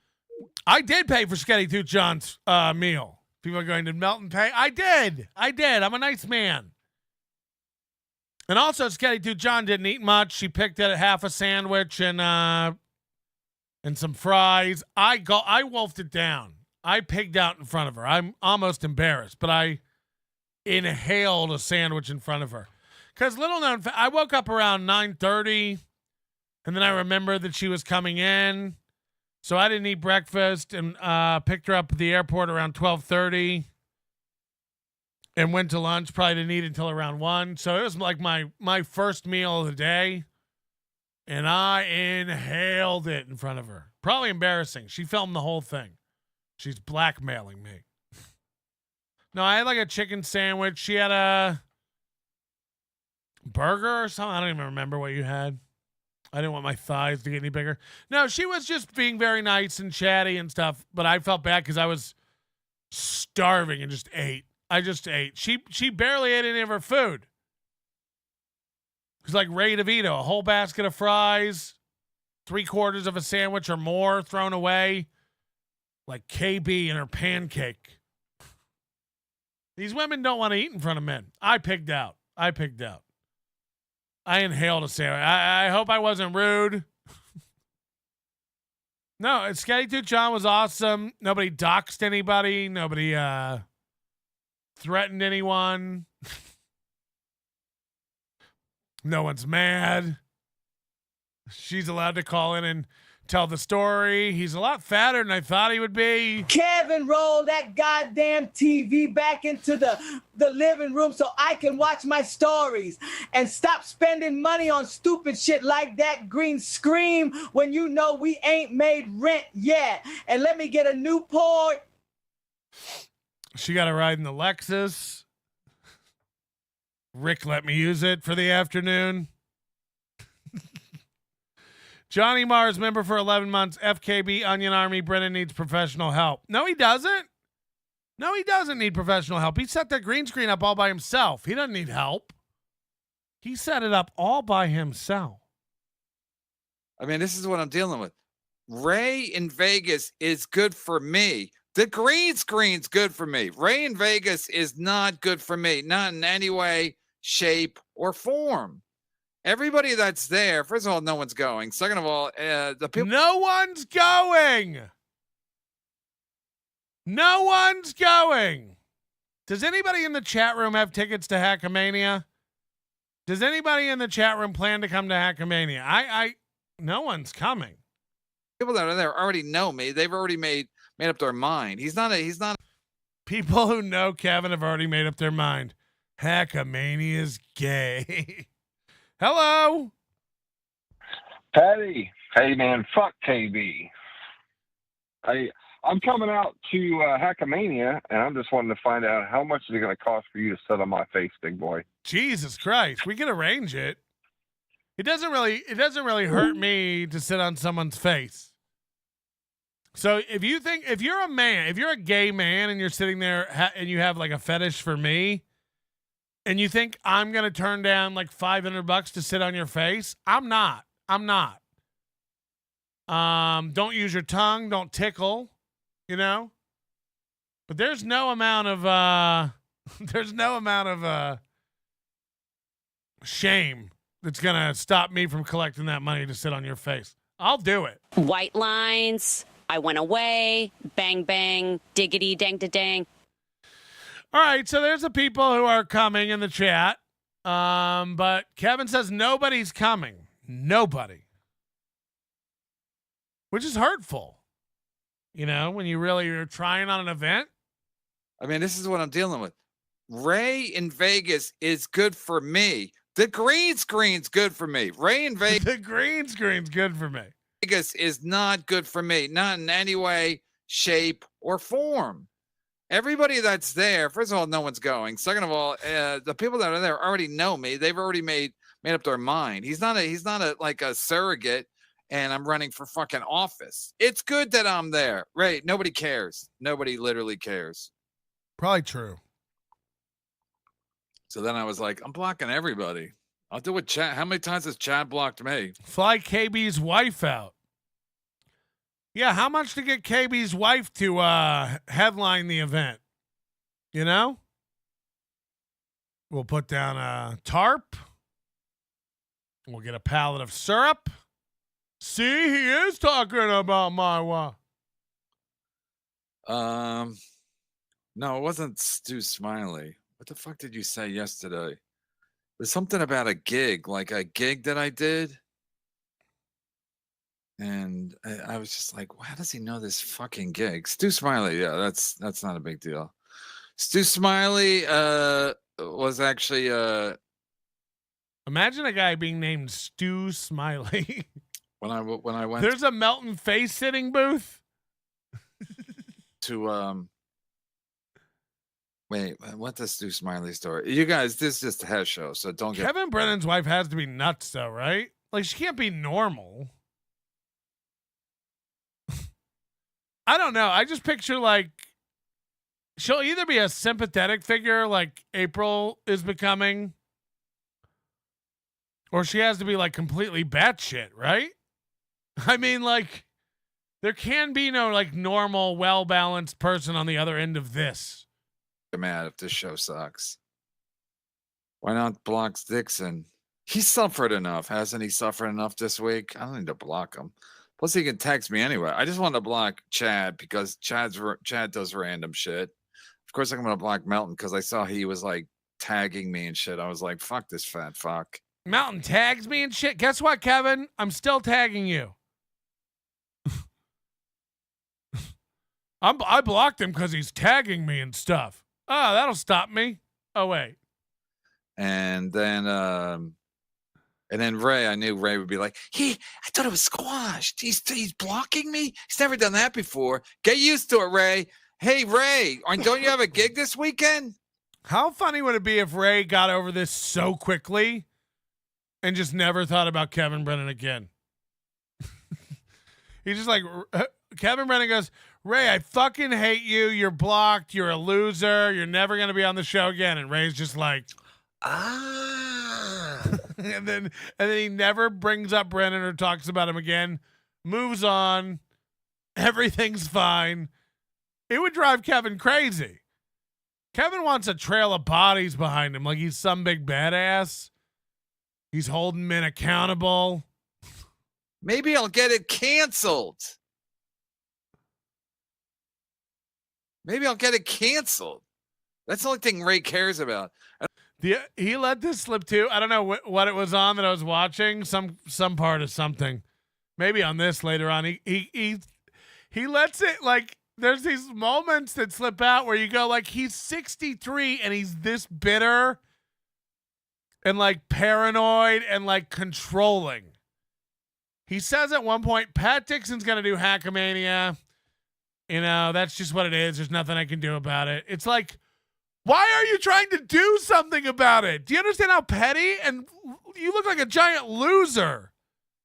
There's nothing I can do about it. Ugh. First of all, it implies you tried and failed. Loser. And we know you did, by the way. We know you did. We've seen the threats. The first one was a month ago. Anybody who does Hackamania is done here. You're never coming back on. Then both Pat and Ray went, And then they were back on, of course, because every threat you make is toothless. Much like your gums. And then it started bugging you again, so now you're doing it again. If they do Hackamania, they're out. Well, guess what? They're doing it, and you're out. And by the way, I don't have any control over it. They could have both told me to go fuck themselves. We're riding with Daddy Kevin. But it's almost like it's not a good look to be a paranoid old man trying to control everyone else. Maybe that's not a good look. And maybe everyone starts to rebel on you. I mean, I pray for the day that Stevie Lou wakes up and realizes you don't make or break him. You know, I pray for the day Ski Mask realizes he doesn't need to stand in your shadow anymore. This weird time we're in where all these open micers and losers are afraid of Kevin Brennan because of some nebulous power that he always wields. Well, guess what? He's been wielding it, and everyone's laughing now. So, you know, let this guy keep strapping green cloth to the back of his chair and telling you what you can and can't do. I'd love it if Ray DeVito just moved on with his life and didn't return Kevin Brennan's calls. How powerful of a moment for Ray DeVito. But when I heard him say that, I go, that shows you how petty he is. He goes, Pat's doing Hackamania and there's nothing I can do about it. I've tried everything. I pulled out all the stops. I made threats. I told everybody it was going to be stupid. I said, don't buy tickets. I said, don't go. I ordered people. I stomped. I threw a tantrum. I took away money. I made more threats. I took away more money. I blocked people. I canceled phone calls. I did everything I could. Pat's doing Hackamania. There's nothing I can do about it. He says that. He says, Pat's doing Hackamania. There's nothing I can do about it. How pathetic. I mean, I'm sorry, man. You look like a bitch. Again, why are you trying to do something about it? Guys who are regulars on your show are going away for a weekend to do one other show.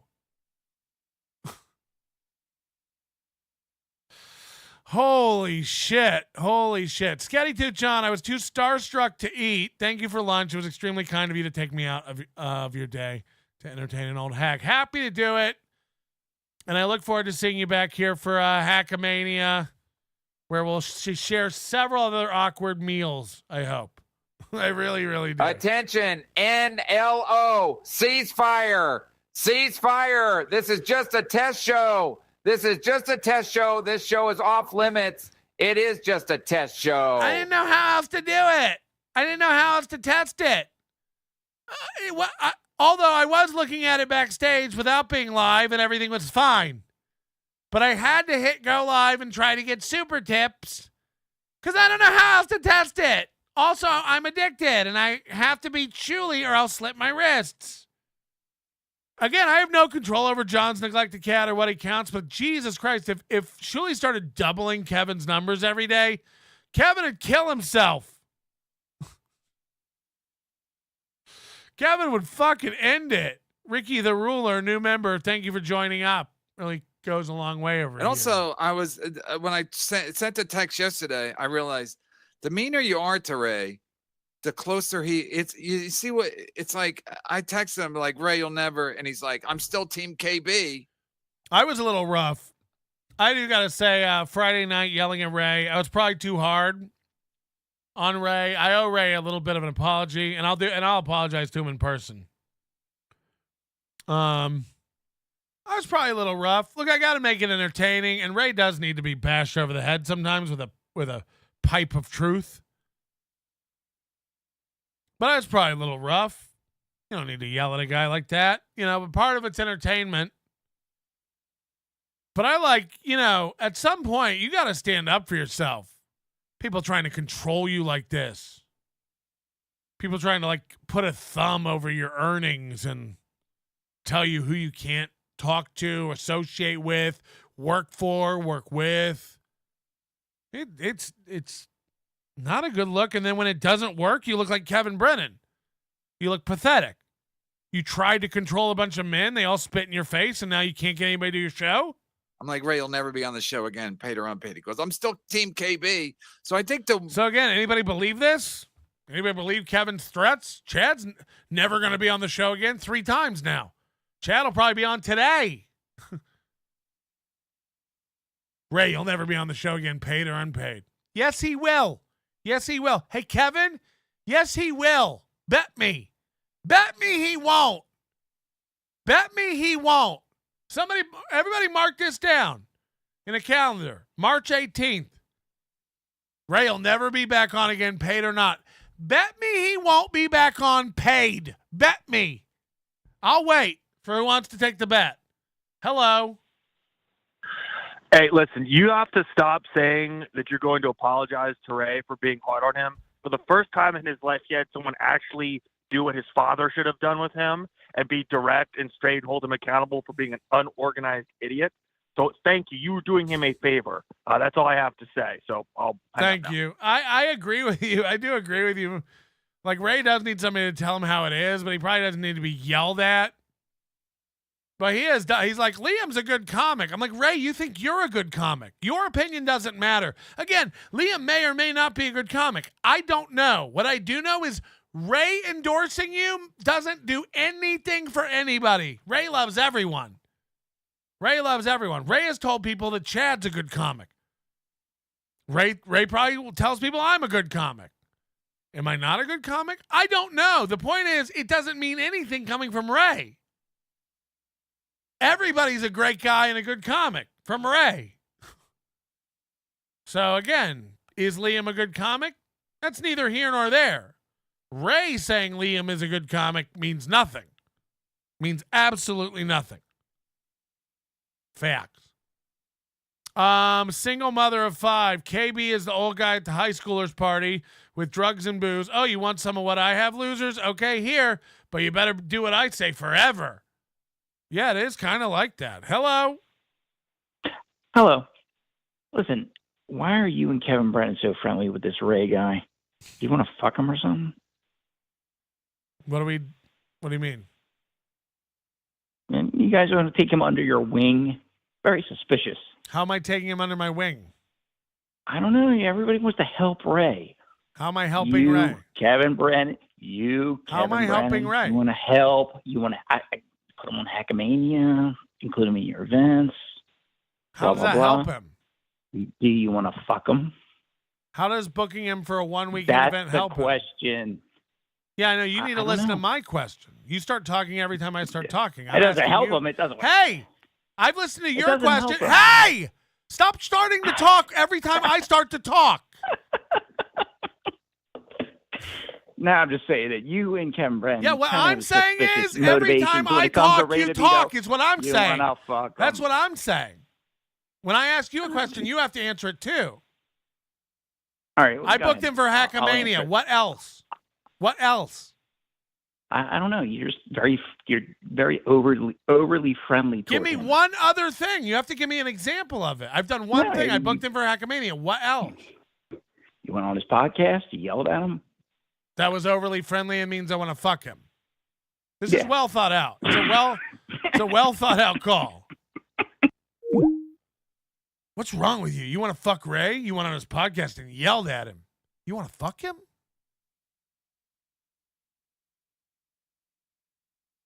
Why are you helping him so much? Okay, I booked him for one gig. What else? Oh, you went on his podcast and yelled at him? Did that help? I'll entertain anybody's insane theories. Please call in with them. You have to have a little bit of an ability to back yourself up. A little bit. You can't go, why are you doing all this stuff to help Ray? And then list one thing and I go, name one other thing I'm doing to help Ray. You yelled at him? Great stuff. Hello. I agree with the last guy. Now all of a sudden you are trying to help Ray. You just explained for 10 minutes that he's going to get to meet people, meet new friends, all that. This is one gig. This is one gig.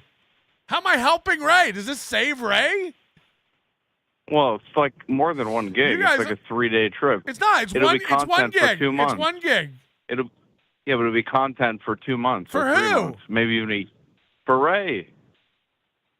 So it's not just one. No, it won't. Ray can't remember anything that happened yesterday. And then you were on a show, but you left and came back, It's like this whole display that you did. I mean, grow up. Did you watch it? I'm not gonna fucking do trolls. I can't help you. You're right. I'm saving his life. You're right. He's my real son. Are you happy? He's my boy. So yeah, I booked him on Hackamania. And that's going to save his life. He's going to get a new girl out of this, and a new car, and a new house, and 2 months of material. And guess what? That's going to save his life. I've done everything I know how to do, which is book him for Hackamania. I did one thing. Yes, I am going to save him. It's everything I know to do to help this child. I did one thing. I booked him for Hackamania. You're goddamn right. I'm throwing him a lifeline. I'll save his life. This is going to change everything. 1 gig. You're right. Melton can't stop helping him. Hello? Hello? Yeah.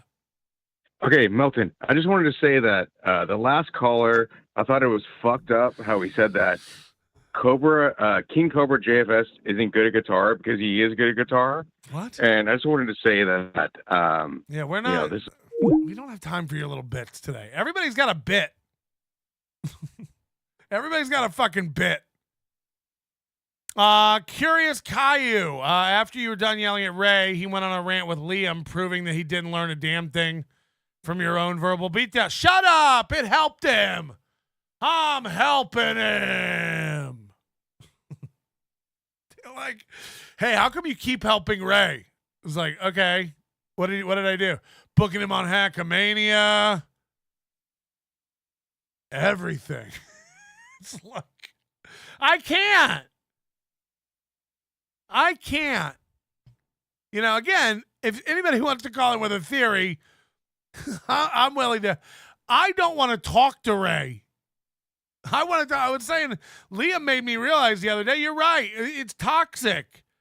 I don't know how to, talk to Ray without screaming at him like a retarded child. He's dumb. I'm not kidding. He's too dumb to work with. He's too dumb.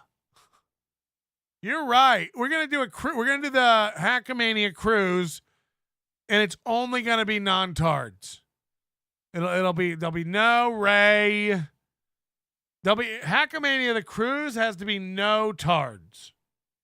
No tards. You're right. You are right. We want to put our feet up, have unlimited bottomless drinks at sea, have weird, wacky tube slides, walk in the sand with our toes. No one wants to have to worry about whether Ray made it back to the boat or not. You know, that's what it would turn into. Ray's doing the pier run. The boat's pulling out. Ray's running down the pier. Wait, don't leave me here in Ronkonkoma. Down in Ronkonkoma, Bahamas. Come on. Hello. Hey, do you think Ray was born retarded, or do you think life made him retarded? I don't know. And why? I went and watched that Franklin Scheckler video after that guy called him last night. Ray lied about his wreck. Does everybody know this? This is the news coming out yesterday. Ray lied about his wreck. He's been telling everybody he got sideswiped by a semi-truck. He hit a semi-truck. They got the police report. Ray hit the truck. Holy shit. Ray hit the truck. A truck didn't sideswipe Ray. Ray hit the truck. They found it. They found the report. Ray hit a semi. Ray fell asleep at 7:30 p.m. Ray said it was the middle of the night and a semi hit him. It wasn't. It was dinner time, and Ray ran into a semi. Hello? Yes, Ray does suck, and he will cancel last minute. That's all I got to say. Thank you. Again, nobody cares. It's not going to move the needle if Ray cancels. I doubt he'll cancel last minute. He really wants to come. Now I'm out of the equation. Ray forgets the guy who's even booking it and paying all the way and the details. Ray's now like standing up to me. He's like, I'm going. It has nothing to do with Melton. Has nothing to do with Kevin. I'm going because I want to go. So I'm going. Tell Patrick has no say, and Kevin has no say. I'm going. Ray, I do have a say. It's my event. Somebody might want to let him know that. He yells this now. Melton has no say, and Kevin has no say. I'm going. It's like, I mean, okay. I'm not even kidding. I'll just call and cancel the ticket. I'm the one who booked it. They cut okay, guys, you got me. I want to save Ray. He is such a good boy. Plus, he is sexy. Have you seen his chin and that sweet, sweet ass? Personally, I think Ray is the sexiest good boy in the Dabbleverse. My dream is to have a 4-way with Ray, Chad, and Swartzen. Whose isn't? No, but you can't even, like, everyone thinks they have, like, a different angle or scoop of it. Like, yeah, right, Ray should give up $9,000 to work to go to Melton's thing. He's not. Look, if Kevin Brennan was sliding a contract across the desk, sign here, you get $9,000 to do my podcast for the year, or you can do Hackamania. Okay, but that's not happening. We both know it. Kevin Brennan's as moody as a Midol bottle, okay? Today he'll be fighting for Ray. Tomorrow he'll be canceling Ray. There's no guarantee that he's going to get money from Kevin over the next year if he doesn't do Hackamania. You know that, and I know that. So you making that argument is so disingenuous, and you know it. Hello? Don't you think that Kevin's just mad because you're doing the show with Carl, who was goofing on him earlier? If you just did it yourself and, paid Ray $90 and paid Pat a fair wage. Again, imagine if everybody did everything to align themselves with Kevin's friends. Fuck Kevin Brennan. He doesn't control shit. I know, I'm just saying. I know he doesn't. I'm just pointing out that if you of course. happen to He's mad that fight, people are doing things with people he doesn't like. But unfortunately, that has no bearing on anything. Yeah. Don't you think that he's just mad because you guys are doing it with Carl? Yes. But he doesn't like Carl for stupid reasons. So that's dumb. If I was doing it with Shuli, he wouldn't like that. And guess what? Now he doesn't like me, so he's mad at Ray and Pat for doing it with me. So we're all supposed to just check in with Kevin today and see who he doesn't like to make up our minds about what we can and can't do. Again, fuck Kevin Brennan. If he had industry control, this would be shit. If he had any clout, this would be dog shit to do. He has no clout. He has no say. So it's even more embarrassing that he's trying to control other men with no actual clout at all. Hello. Your name, number, and a message. Oh, what a gay. Sounded like a gay. I just like, guys, yes, everybody's got their insight. Like, I think why he's mad is that he doesn't like you and Ray's doing an event with you. Yes. My question is, does that make sense?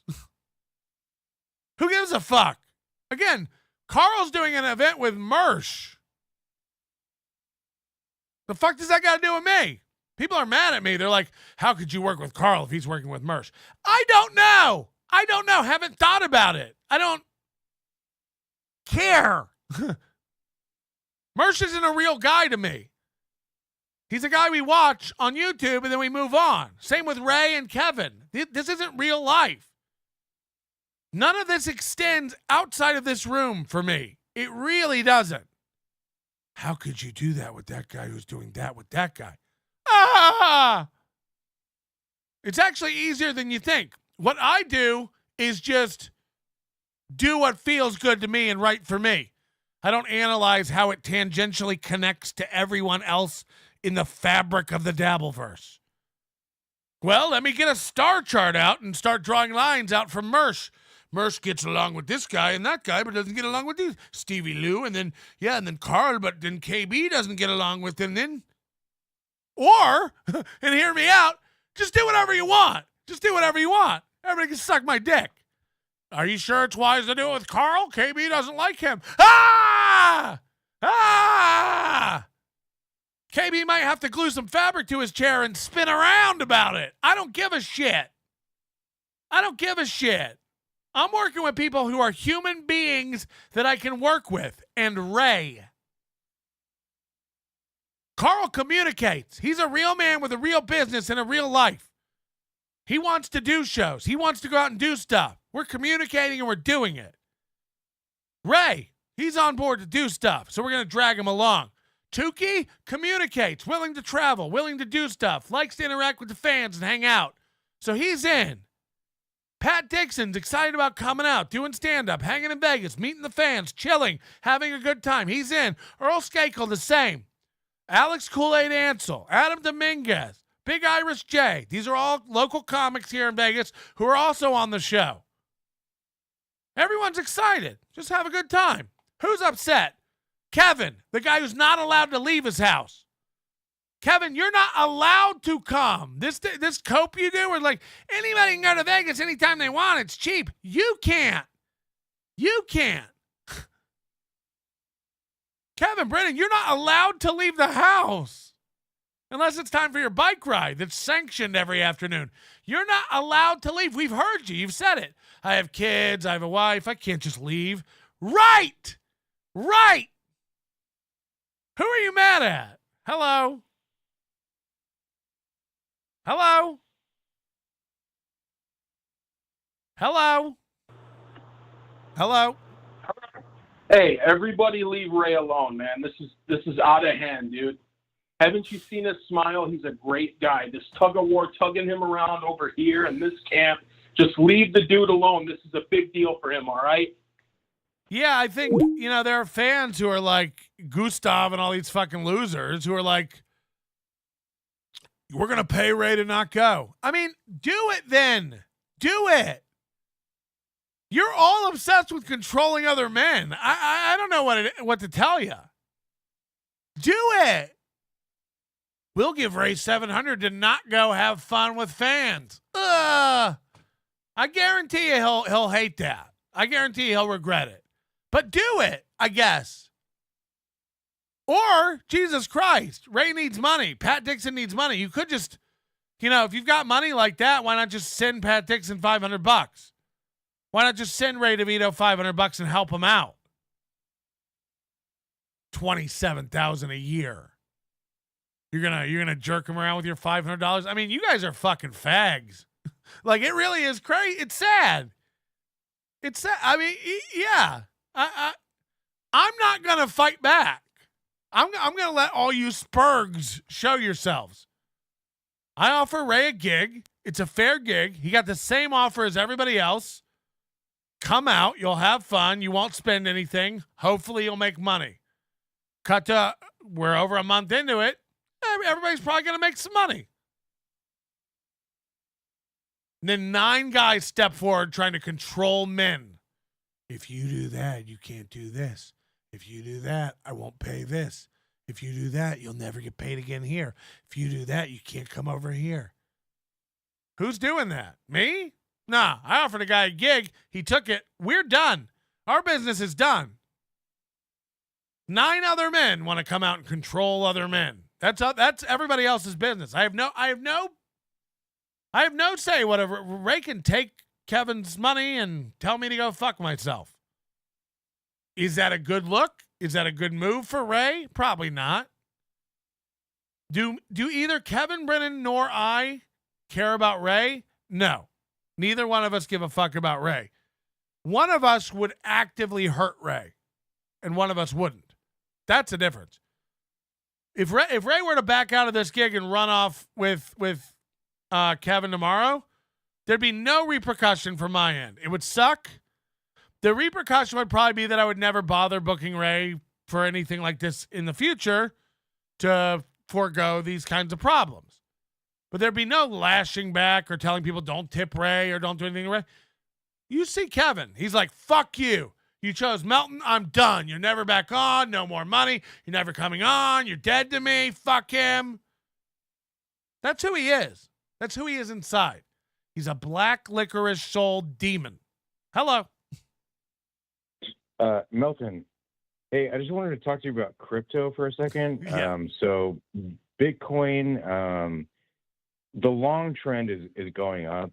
Do you trade any like high volatility coins just make money like in that? Nope. I don't trade.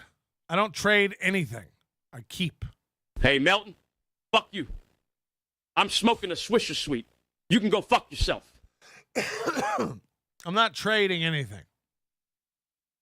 I own some coins, but I'm not trading anything. Ghetto Basement says, apologize for telling a 50-year-old the truth. No! Darth Derp. Everybody knows Ray will be back on MLC because Kevin needs those super chatters to come in and troll Ray, just like why Chad is always on there. Right, there's super chat magnets. No one believes you, Kevin. I'm going to tell you right now, no one believes you. Ray will never be back on. Okay, Kevin. He'll never get paid again. Okay, Kevin. Okay. No, we all believe you. We think that's real. You're really never going to have Chad and Ray back on. We know. We know. You're a serious man who says serious things that you mean. You definitely aren't a fucking desperate emotional loser who makes threats with his mouth that his ass can't cash and he immediately has to backpedal within a week. No. We'll never see Ray or Chad or Pat Dixon on again. Right. No, Kevin, I'm saying we believe you. I'm saying we believe you, Kevin. No, I'm saying that. No, it's real. Kevin's a real serious man who should be taken very seriously. He's got a green screen now. I'm excited for Hackamania and our NLO cruise, says Miss New York. We're excited too. See you there. Single mother of 5. How much to let Ray get to Vegas and then ban him? Again, I don't have it in me to do that. I know that this makes me weak and vulnerable to my enemies who will fuck me over and take advantage of my hard lines like this. I couldn't do that to the guy. I couldn't do that to the guy. You know, Kevin makes these jokes like, you'll be sleeping on Mountain's couch. It's like, if he needed to, he could. Yeah, if he got here and had nowhere to stay, he could stay on my couch. Would you put him on your couch, Kevin? What's the insult again? Again, I'm not in a contest with Kevin Brennan, but somehow it all became ultimatums and punishing Ray for doing Melton's event. But there's one guy behind all that, Kevin Brennan. Kevin Brennan's an emotional baby. Kevin Brennan's an emotional bitch. He's stunted. He's insecure. He's paranoid. He cannot have his friends being friends with other people. He does not like it, and he doesn't know how to deal with it emotionally. BCals 1296 becoming a new member. Carl wouldn't let his guest promote Hackamania on the Creep Off today. True story, he shooshed her. It doesn't even make sense. Who's her? We don't have a woman who should be promoting Hackamania. So now I'm supposed to believe there's a woman who wanted to promote Hackamania on Carl's show, and Carl said, no, do not promote that. Which is sad because this woman really wanted to promote it. The woman that we're having on Hackamania. Let me think of her name. Who's the woman we have on the lineup of Hackamania? She just wanted to promote the show. The woman that we're having on Hackamania. Everybody knows. What's her name? She's been going around promoting Hackamania on all the shows. The woman that we're having. What's her name? Oh, there isn't one. So this woman that's not on Hackamania wanted to promote Hackamania, but wasn't allowed. That'll cost us a lot. That was going to cost us a lot in tickets. AWOL, new member. Thank you, George. Doge to the moon. Is Doge going up? Keel, member for 9 months. Hey, Melton, Ray will be back next week, right after Mondays with Mike. Oh, yeah, how's the Bichetti stuff going to go? Well, Bichetti's allowed on because he gets the show. Bichetti's one of the only guys who can comprehend the show. So Bichetti gets it. Only really intellectual people like KB and Bichetti really understand what's going on, you know? The meaner you are to Ray, the more he wants to be a part of you. It's like Melton was giving him a beatdown. Any man would have been like, fuck you, you fat fuck. You think I'm coming to Vegas for no money and then get insulted by you, hunchback? Probably. But when you insult Ray, I think he's so used to it from his childhood. When you insult Ray, he's like, I got to be close to them. They're giving me tough love, like my sisters. It's insane. It's insane. It's insane. Anyway, Stu Smiley, I don't know if I can tell. I was just going to tell the Stu Smiley story. Stu Smiley, he saw me on my car in there. Get to the green screen. But they're like, so I met him in LA, and then I'm like, what the fuck are you got to do it? 2004, beginning of 2005. So then he calls me one day. He goes, someone's going to call you from HBO, and they're going to offer you a HBO half hour. He goes, accept it. I go, okay.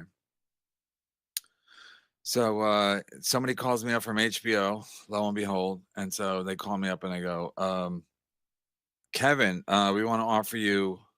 And I said, I accept, even before they even finish. I go, I accept. No, I waited. They go, he's not was drugging himself to death. For me. He basically changed here. My green screen, I knew it would pay dividends. Already did. Now, who's Cheeto Bandito? Is this a new guy, or have we seen him around before? 50 gifted memberships. Because another thing that's going around is like, I'd be weary of with these new accounts. I feel like we may have seen Cheeto Bandito. Maybe.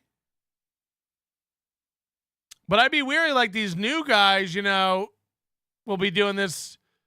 Kevin would be a perfect mark for these Argentinian membership scams where he thinks, imagine making, because he doesn't look at it that closely, him thinking that he's crushing it, and then he gets that check at the end and it's like half of what it normally is because somebody's monopolized all the memberships. Thank you, Cheeto. I don't even know who Cheeto Bandito is. People are saying fake. I don't know. I feel like maybe we have seen Cheeto Bandito before, but I can't be certain. That's how I met Haku. And as the Newports were gathering around the fire hydrant spraying water, and I was out there with a ladle looking to land myself with the Newport. Yeah, that cracker ass motherfucker said I was too light for him. Yeah, thanks, buddy. Hunchback, I said his guest tried to promote it. Go to 513 in the video. Yeah, I'll just pull up the video. Again, no one's calling you a liar. What I'm saying is there's no woman on Hackamania, so we didn't lose anything. I'm not saying you're lying. Of course, it seems like something happened. Stop taking everything offensive. I'm saying there's no woman on Hackamania, so this is a nothing burger to me. Some woman who's unrelated to Hackamania tried to plug Hackamania, and Carl wouldn't let her. Okay. Carl's got to sell out his event in 4 days, so he doesn't want anything but that focused on right now. I do get it. I am not worried about it because Hackamania is fine. We're going to sell fine. But if he blocked her, it is odd to block her from promoting it. But again, there's no woman coming booked on Hackamania, so this is a nothing. It doesn't matter. Some woman who shouldn't have been promoting Hackamania in the first place couldn't promote Hackamania. We'll live. We'll be all right. No one's saying it didn't happen. I'm not shooting you down. I assume something did happen, but also go to 513 in the video. You can imagine what I'll say to that. Oh, the video. I have that one pulled right up. That video. I am the Frito Bandito. Wow, now I'm in a really good mood. Thank you, Cheeto. I mean, doesn't it look better? These could be real. I think Cheeto Bandito. The name sounds familiar, and not just like, I mean, we've all heard Cheeto Bolito or Cheeto Bandito, but he's gifted before though, right? I mean, my backdrop was so, and people were like, "Why don't you get better guests?" And I was like, And I start thinking, like, I think it's part of it.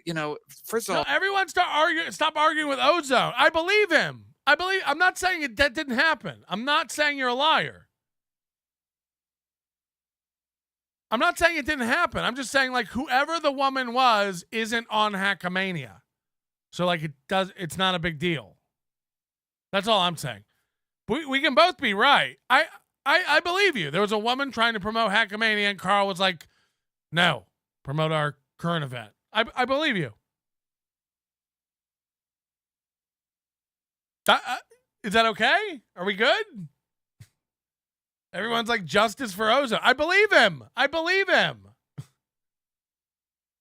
I'm just saying, like, there's no woman booked on Hackamania, so no loss, really.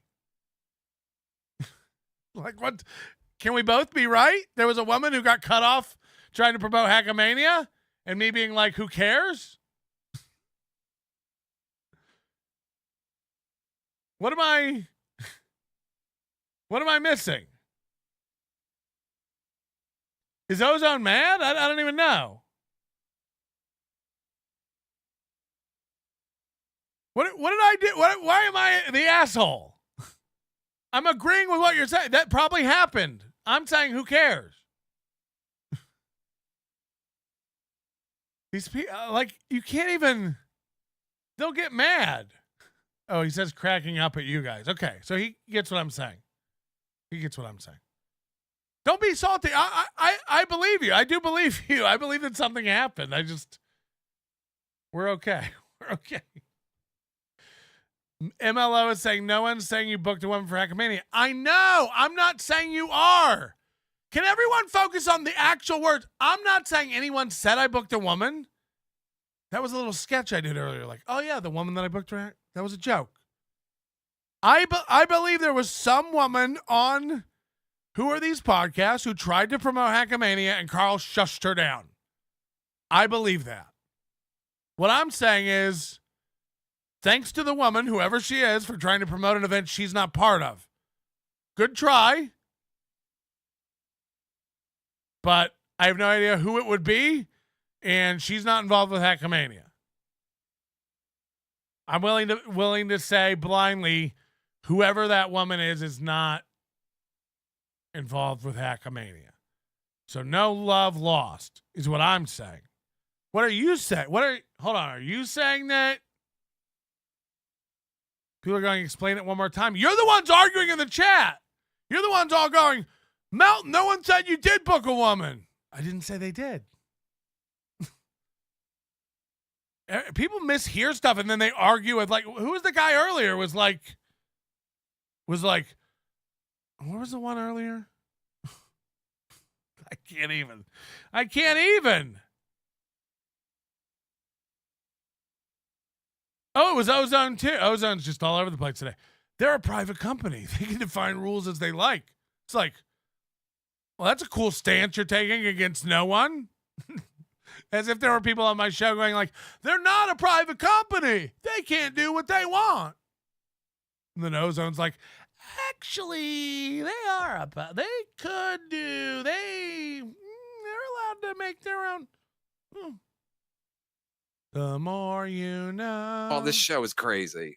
And, it's mostly because of the hold on, Kevin. Super chats and stuff. Kevin's starting soon. We're over time. Are we over time? What are these? Everybody that's new to it's like, wait, what are these? I'm like, I don't know. I think they're mostly fake. No, but so you try to be professional, because it's not a regular show. And then with all the fucking housewife shit going on. What? And then my backdrop is a fucking room divider. And so I was like, again, I just asked Adam, I wanted a green screen that would attach to my chair because it's a little tight in here, tight. So I didn't know how much, so I asked Adam, is there something I can attach to my chair? And then we kicked the things around, and then he's got one of those like egg pods that just completely wraps around him, ensconcing him in green. But the green screen is actually not too wide. It's tall. The way I like my men. Not Carl only said he wanted to wait until after Florida promote. Yeah, exactly. I mean, I know why he's doing it. I get it. Hackamania is going to be a way bigger event, more fun event, and have more entertainment options to see. So people presented with the option of, like, let's say you live in Tennessee and you're like, I could go to Hackamania or I could go down to Florida and see Carl and Mersh. I'll wait for Hackamania because it's going to be Carl and Melton and, it's going to be a whole slate of celebrities. Wait till we release the entire lineup. Too wide but tall. Thank you, Cheeto Bandito. I got to do this. Even though I don't have arms because my thing is green. This does look better, Kev. This does look more pro. Cheeto Bandito. Should we make it members only? I'll make it members only at 6. I'll tell Adam. He might not be here. Anyway, so then I did the half hour. I mean, it really was a big deal because like even when people, like I would go to prep for it, I would say if I went to the comic strip, I remember I ran to set the comic strip and the guy was like, he said, what do you want me to say? I said, say I'm taping an HBO special next week or whatever. And I really just was like, I got a little emotional because HBO was such a big fucking deal. Like, Comedy Central was one thing and doing Letterman and stuff, but like this was like a big fucking deal. HBO is great because less people would ever see it. My Lost Interest says, get your tickets to Hackamania. Please don't shush me, Patrick. My fragile ego wouldn't take it. I won't. And you can get your tickets to Hackamania too. Hackamania.com. May 31st through June 2nd, Las Vegas, Nevada. All tickets on sale now. Hackamania.com. Less than 10 of the VIP tickets remaining. Just a fair warning. Less than 10 VIP tickets remaining. There will never be more VIP tickets released. This is going to be bad for Carl's fans. I really think Carl hasn't been pushing this to his base, like you said. He's mentioned it here and there. I have heard him plug it here and there. And I haven't heard him shy away from it or plug it when I was on or Tukey was on or stuff like that. But I know that Carl is trying to funnel people to the March 22nd event. And unfortunately there's going to be very few VIP tickets left for Carl's audience. And it wasn't by design or anything. It's just the way it worked out. I didn't know Carl had another event when I was doing this. Here's Ozone gifting 5 memberships. Oh my God. We're okay? Ozone and I are okay?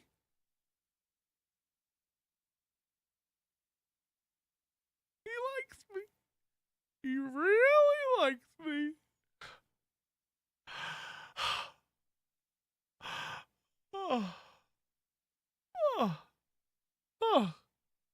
It's just been a bit, it's just overwhelming. It's a lot. It's a big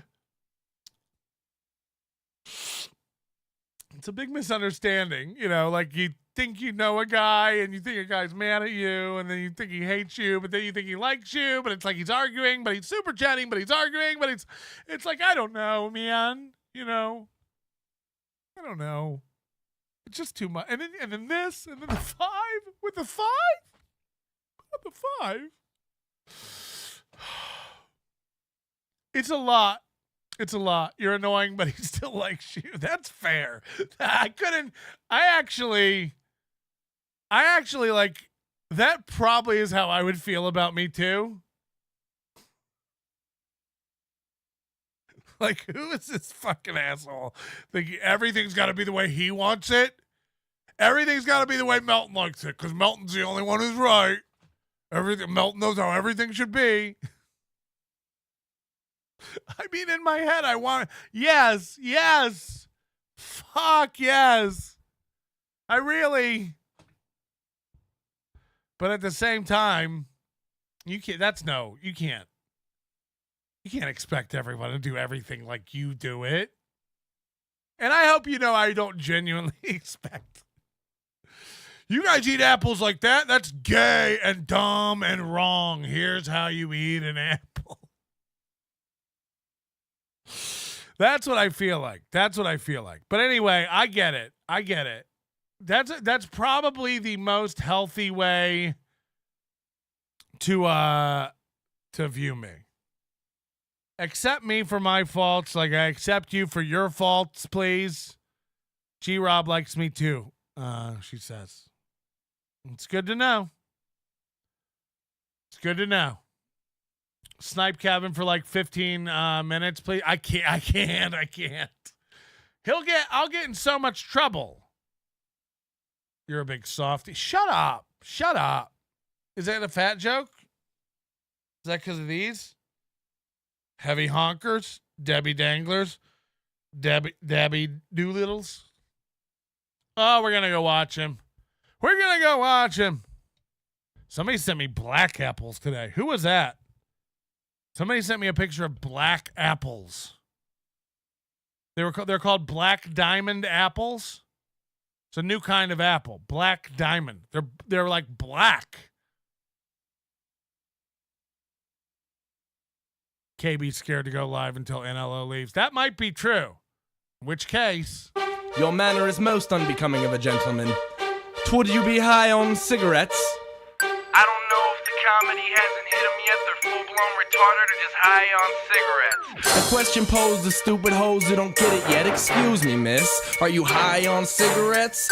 I don't know if the comedy hasn't hit them yet. They're full-blown retarded or just high on cigarettes. All the laughter that you dig, boy, if you listen to the show, boy. Patrick Melton faces have you stacking that low point. It's the low point, not the reason. The reason is fucking gold. Gonna make the Taco Pony party be a party of soul. To make you vandalize a van with a pedal sticker so bold the family probably get arrested before they get down the road. Or stupid motherfuckers just got NL loaned. Other radio shows are straight bitch mail prone. Talk shit on the youngins that nobody like past. Have my homeboy lame prank call him fast. Have him thinking that he hates him like right before he berates him. And the way that he baits him, I put him right on blast. Like Patrick is an asshole and his show won't last. And every time I called in he treated me like trash.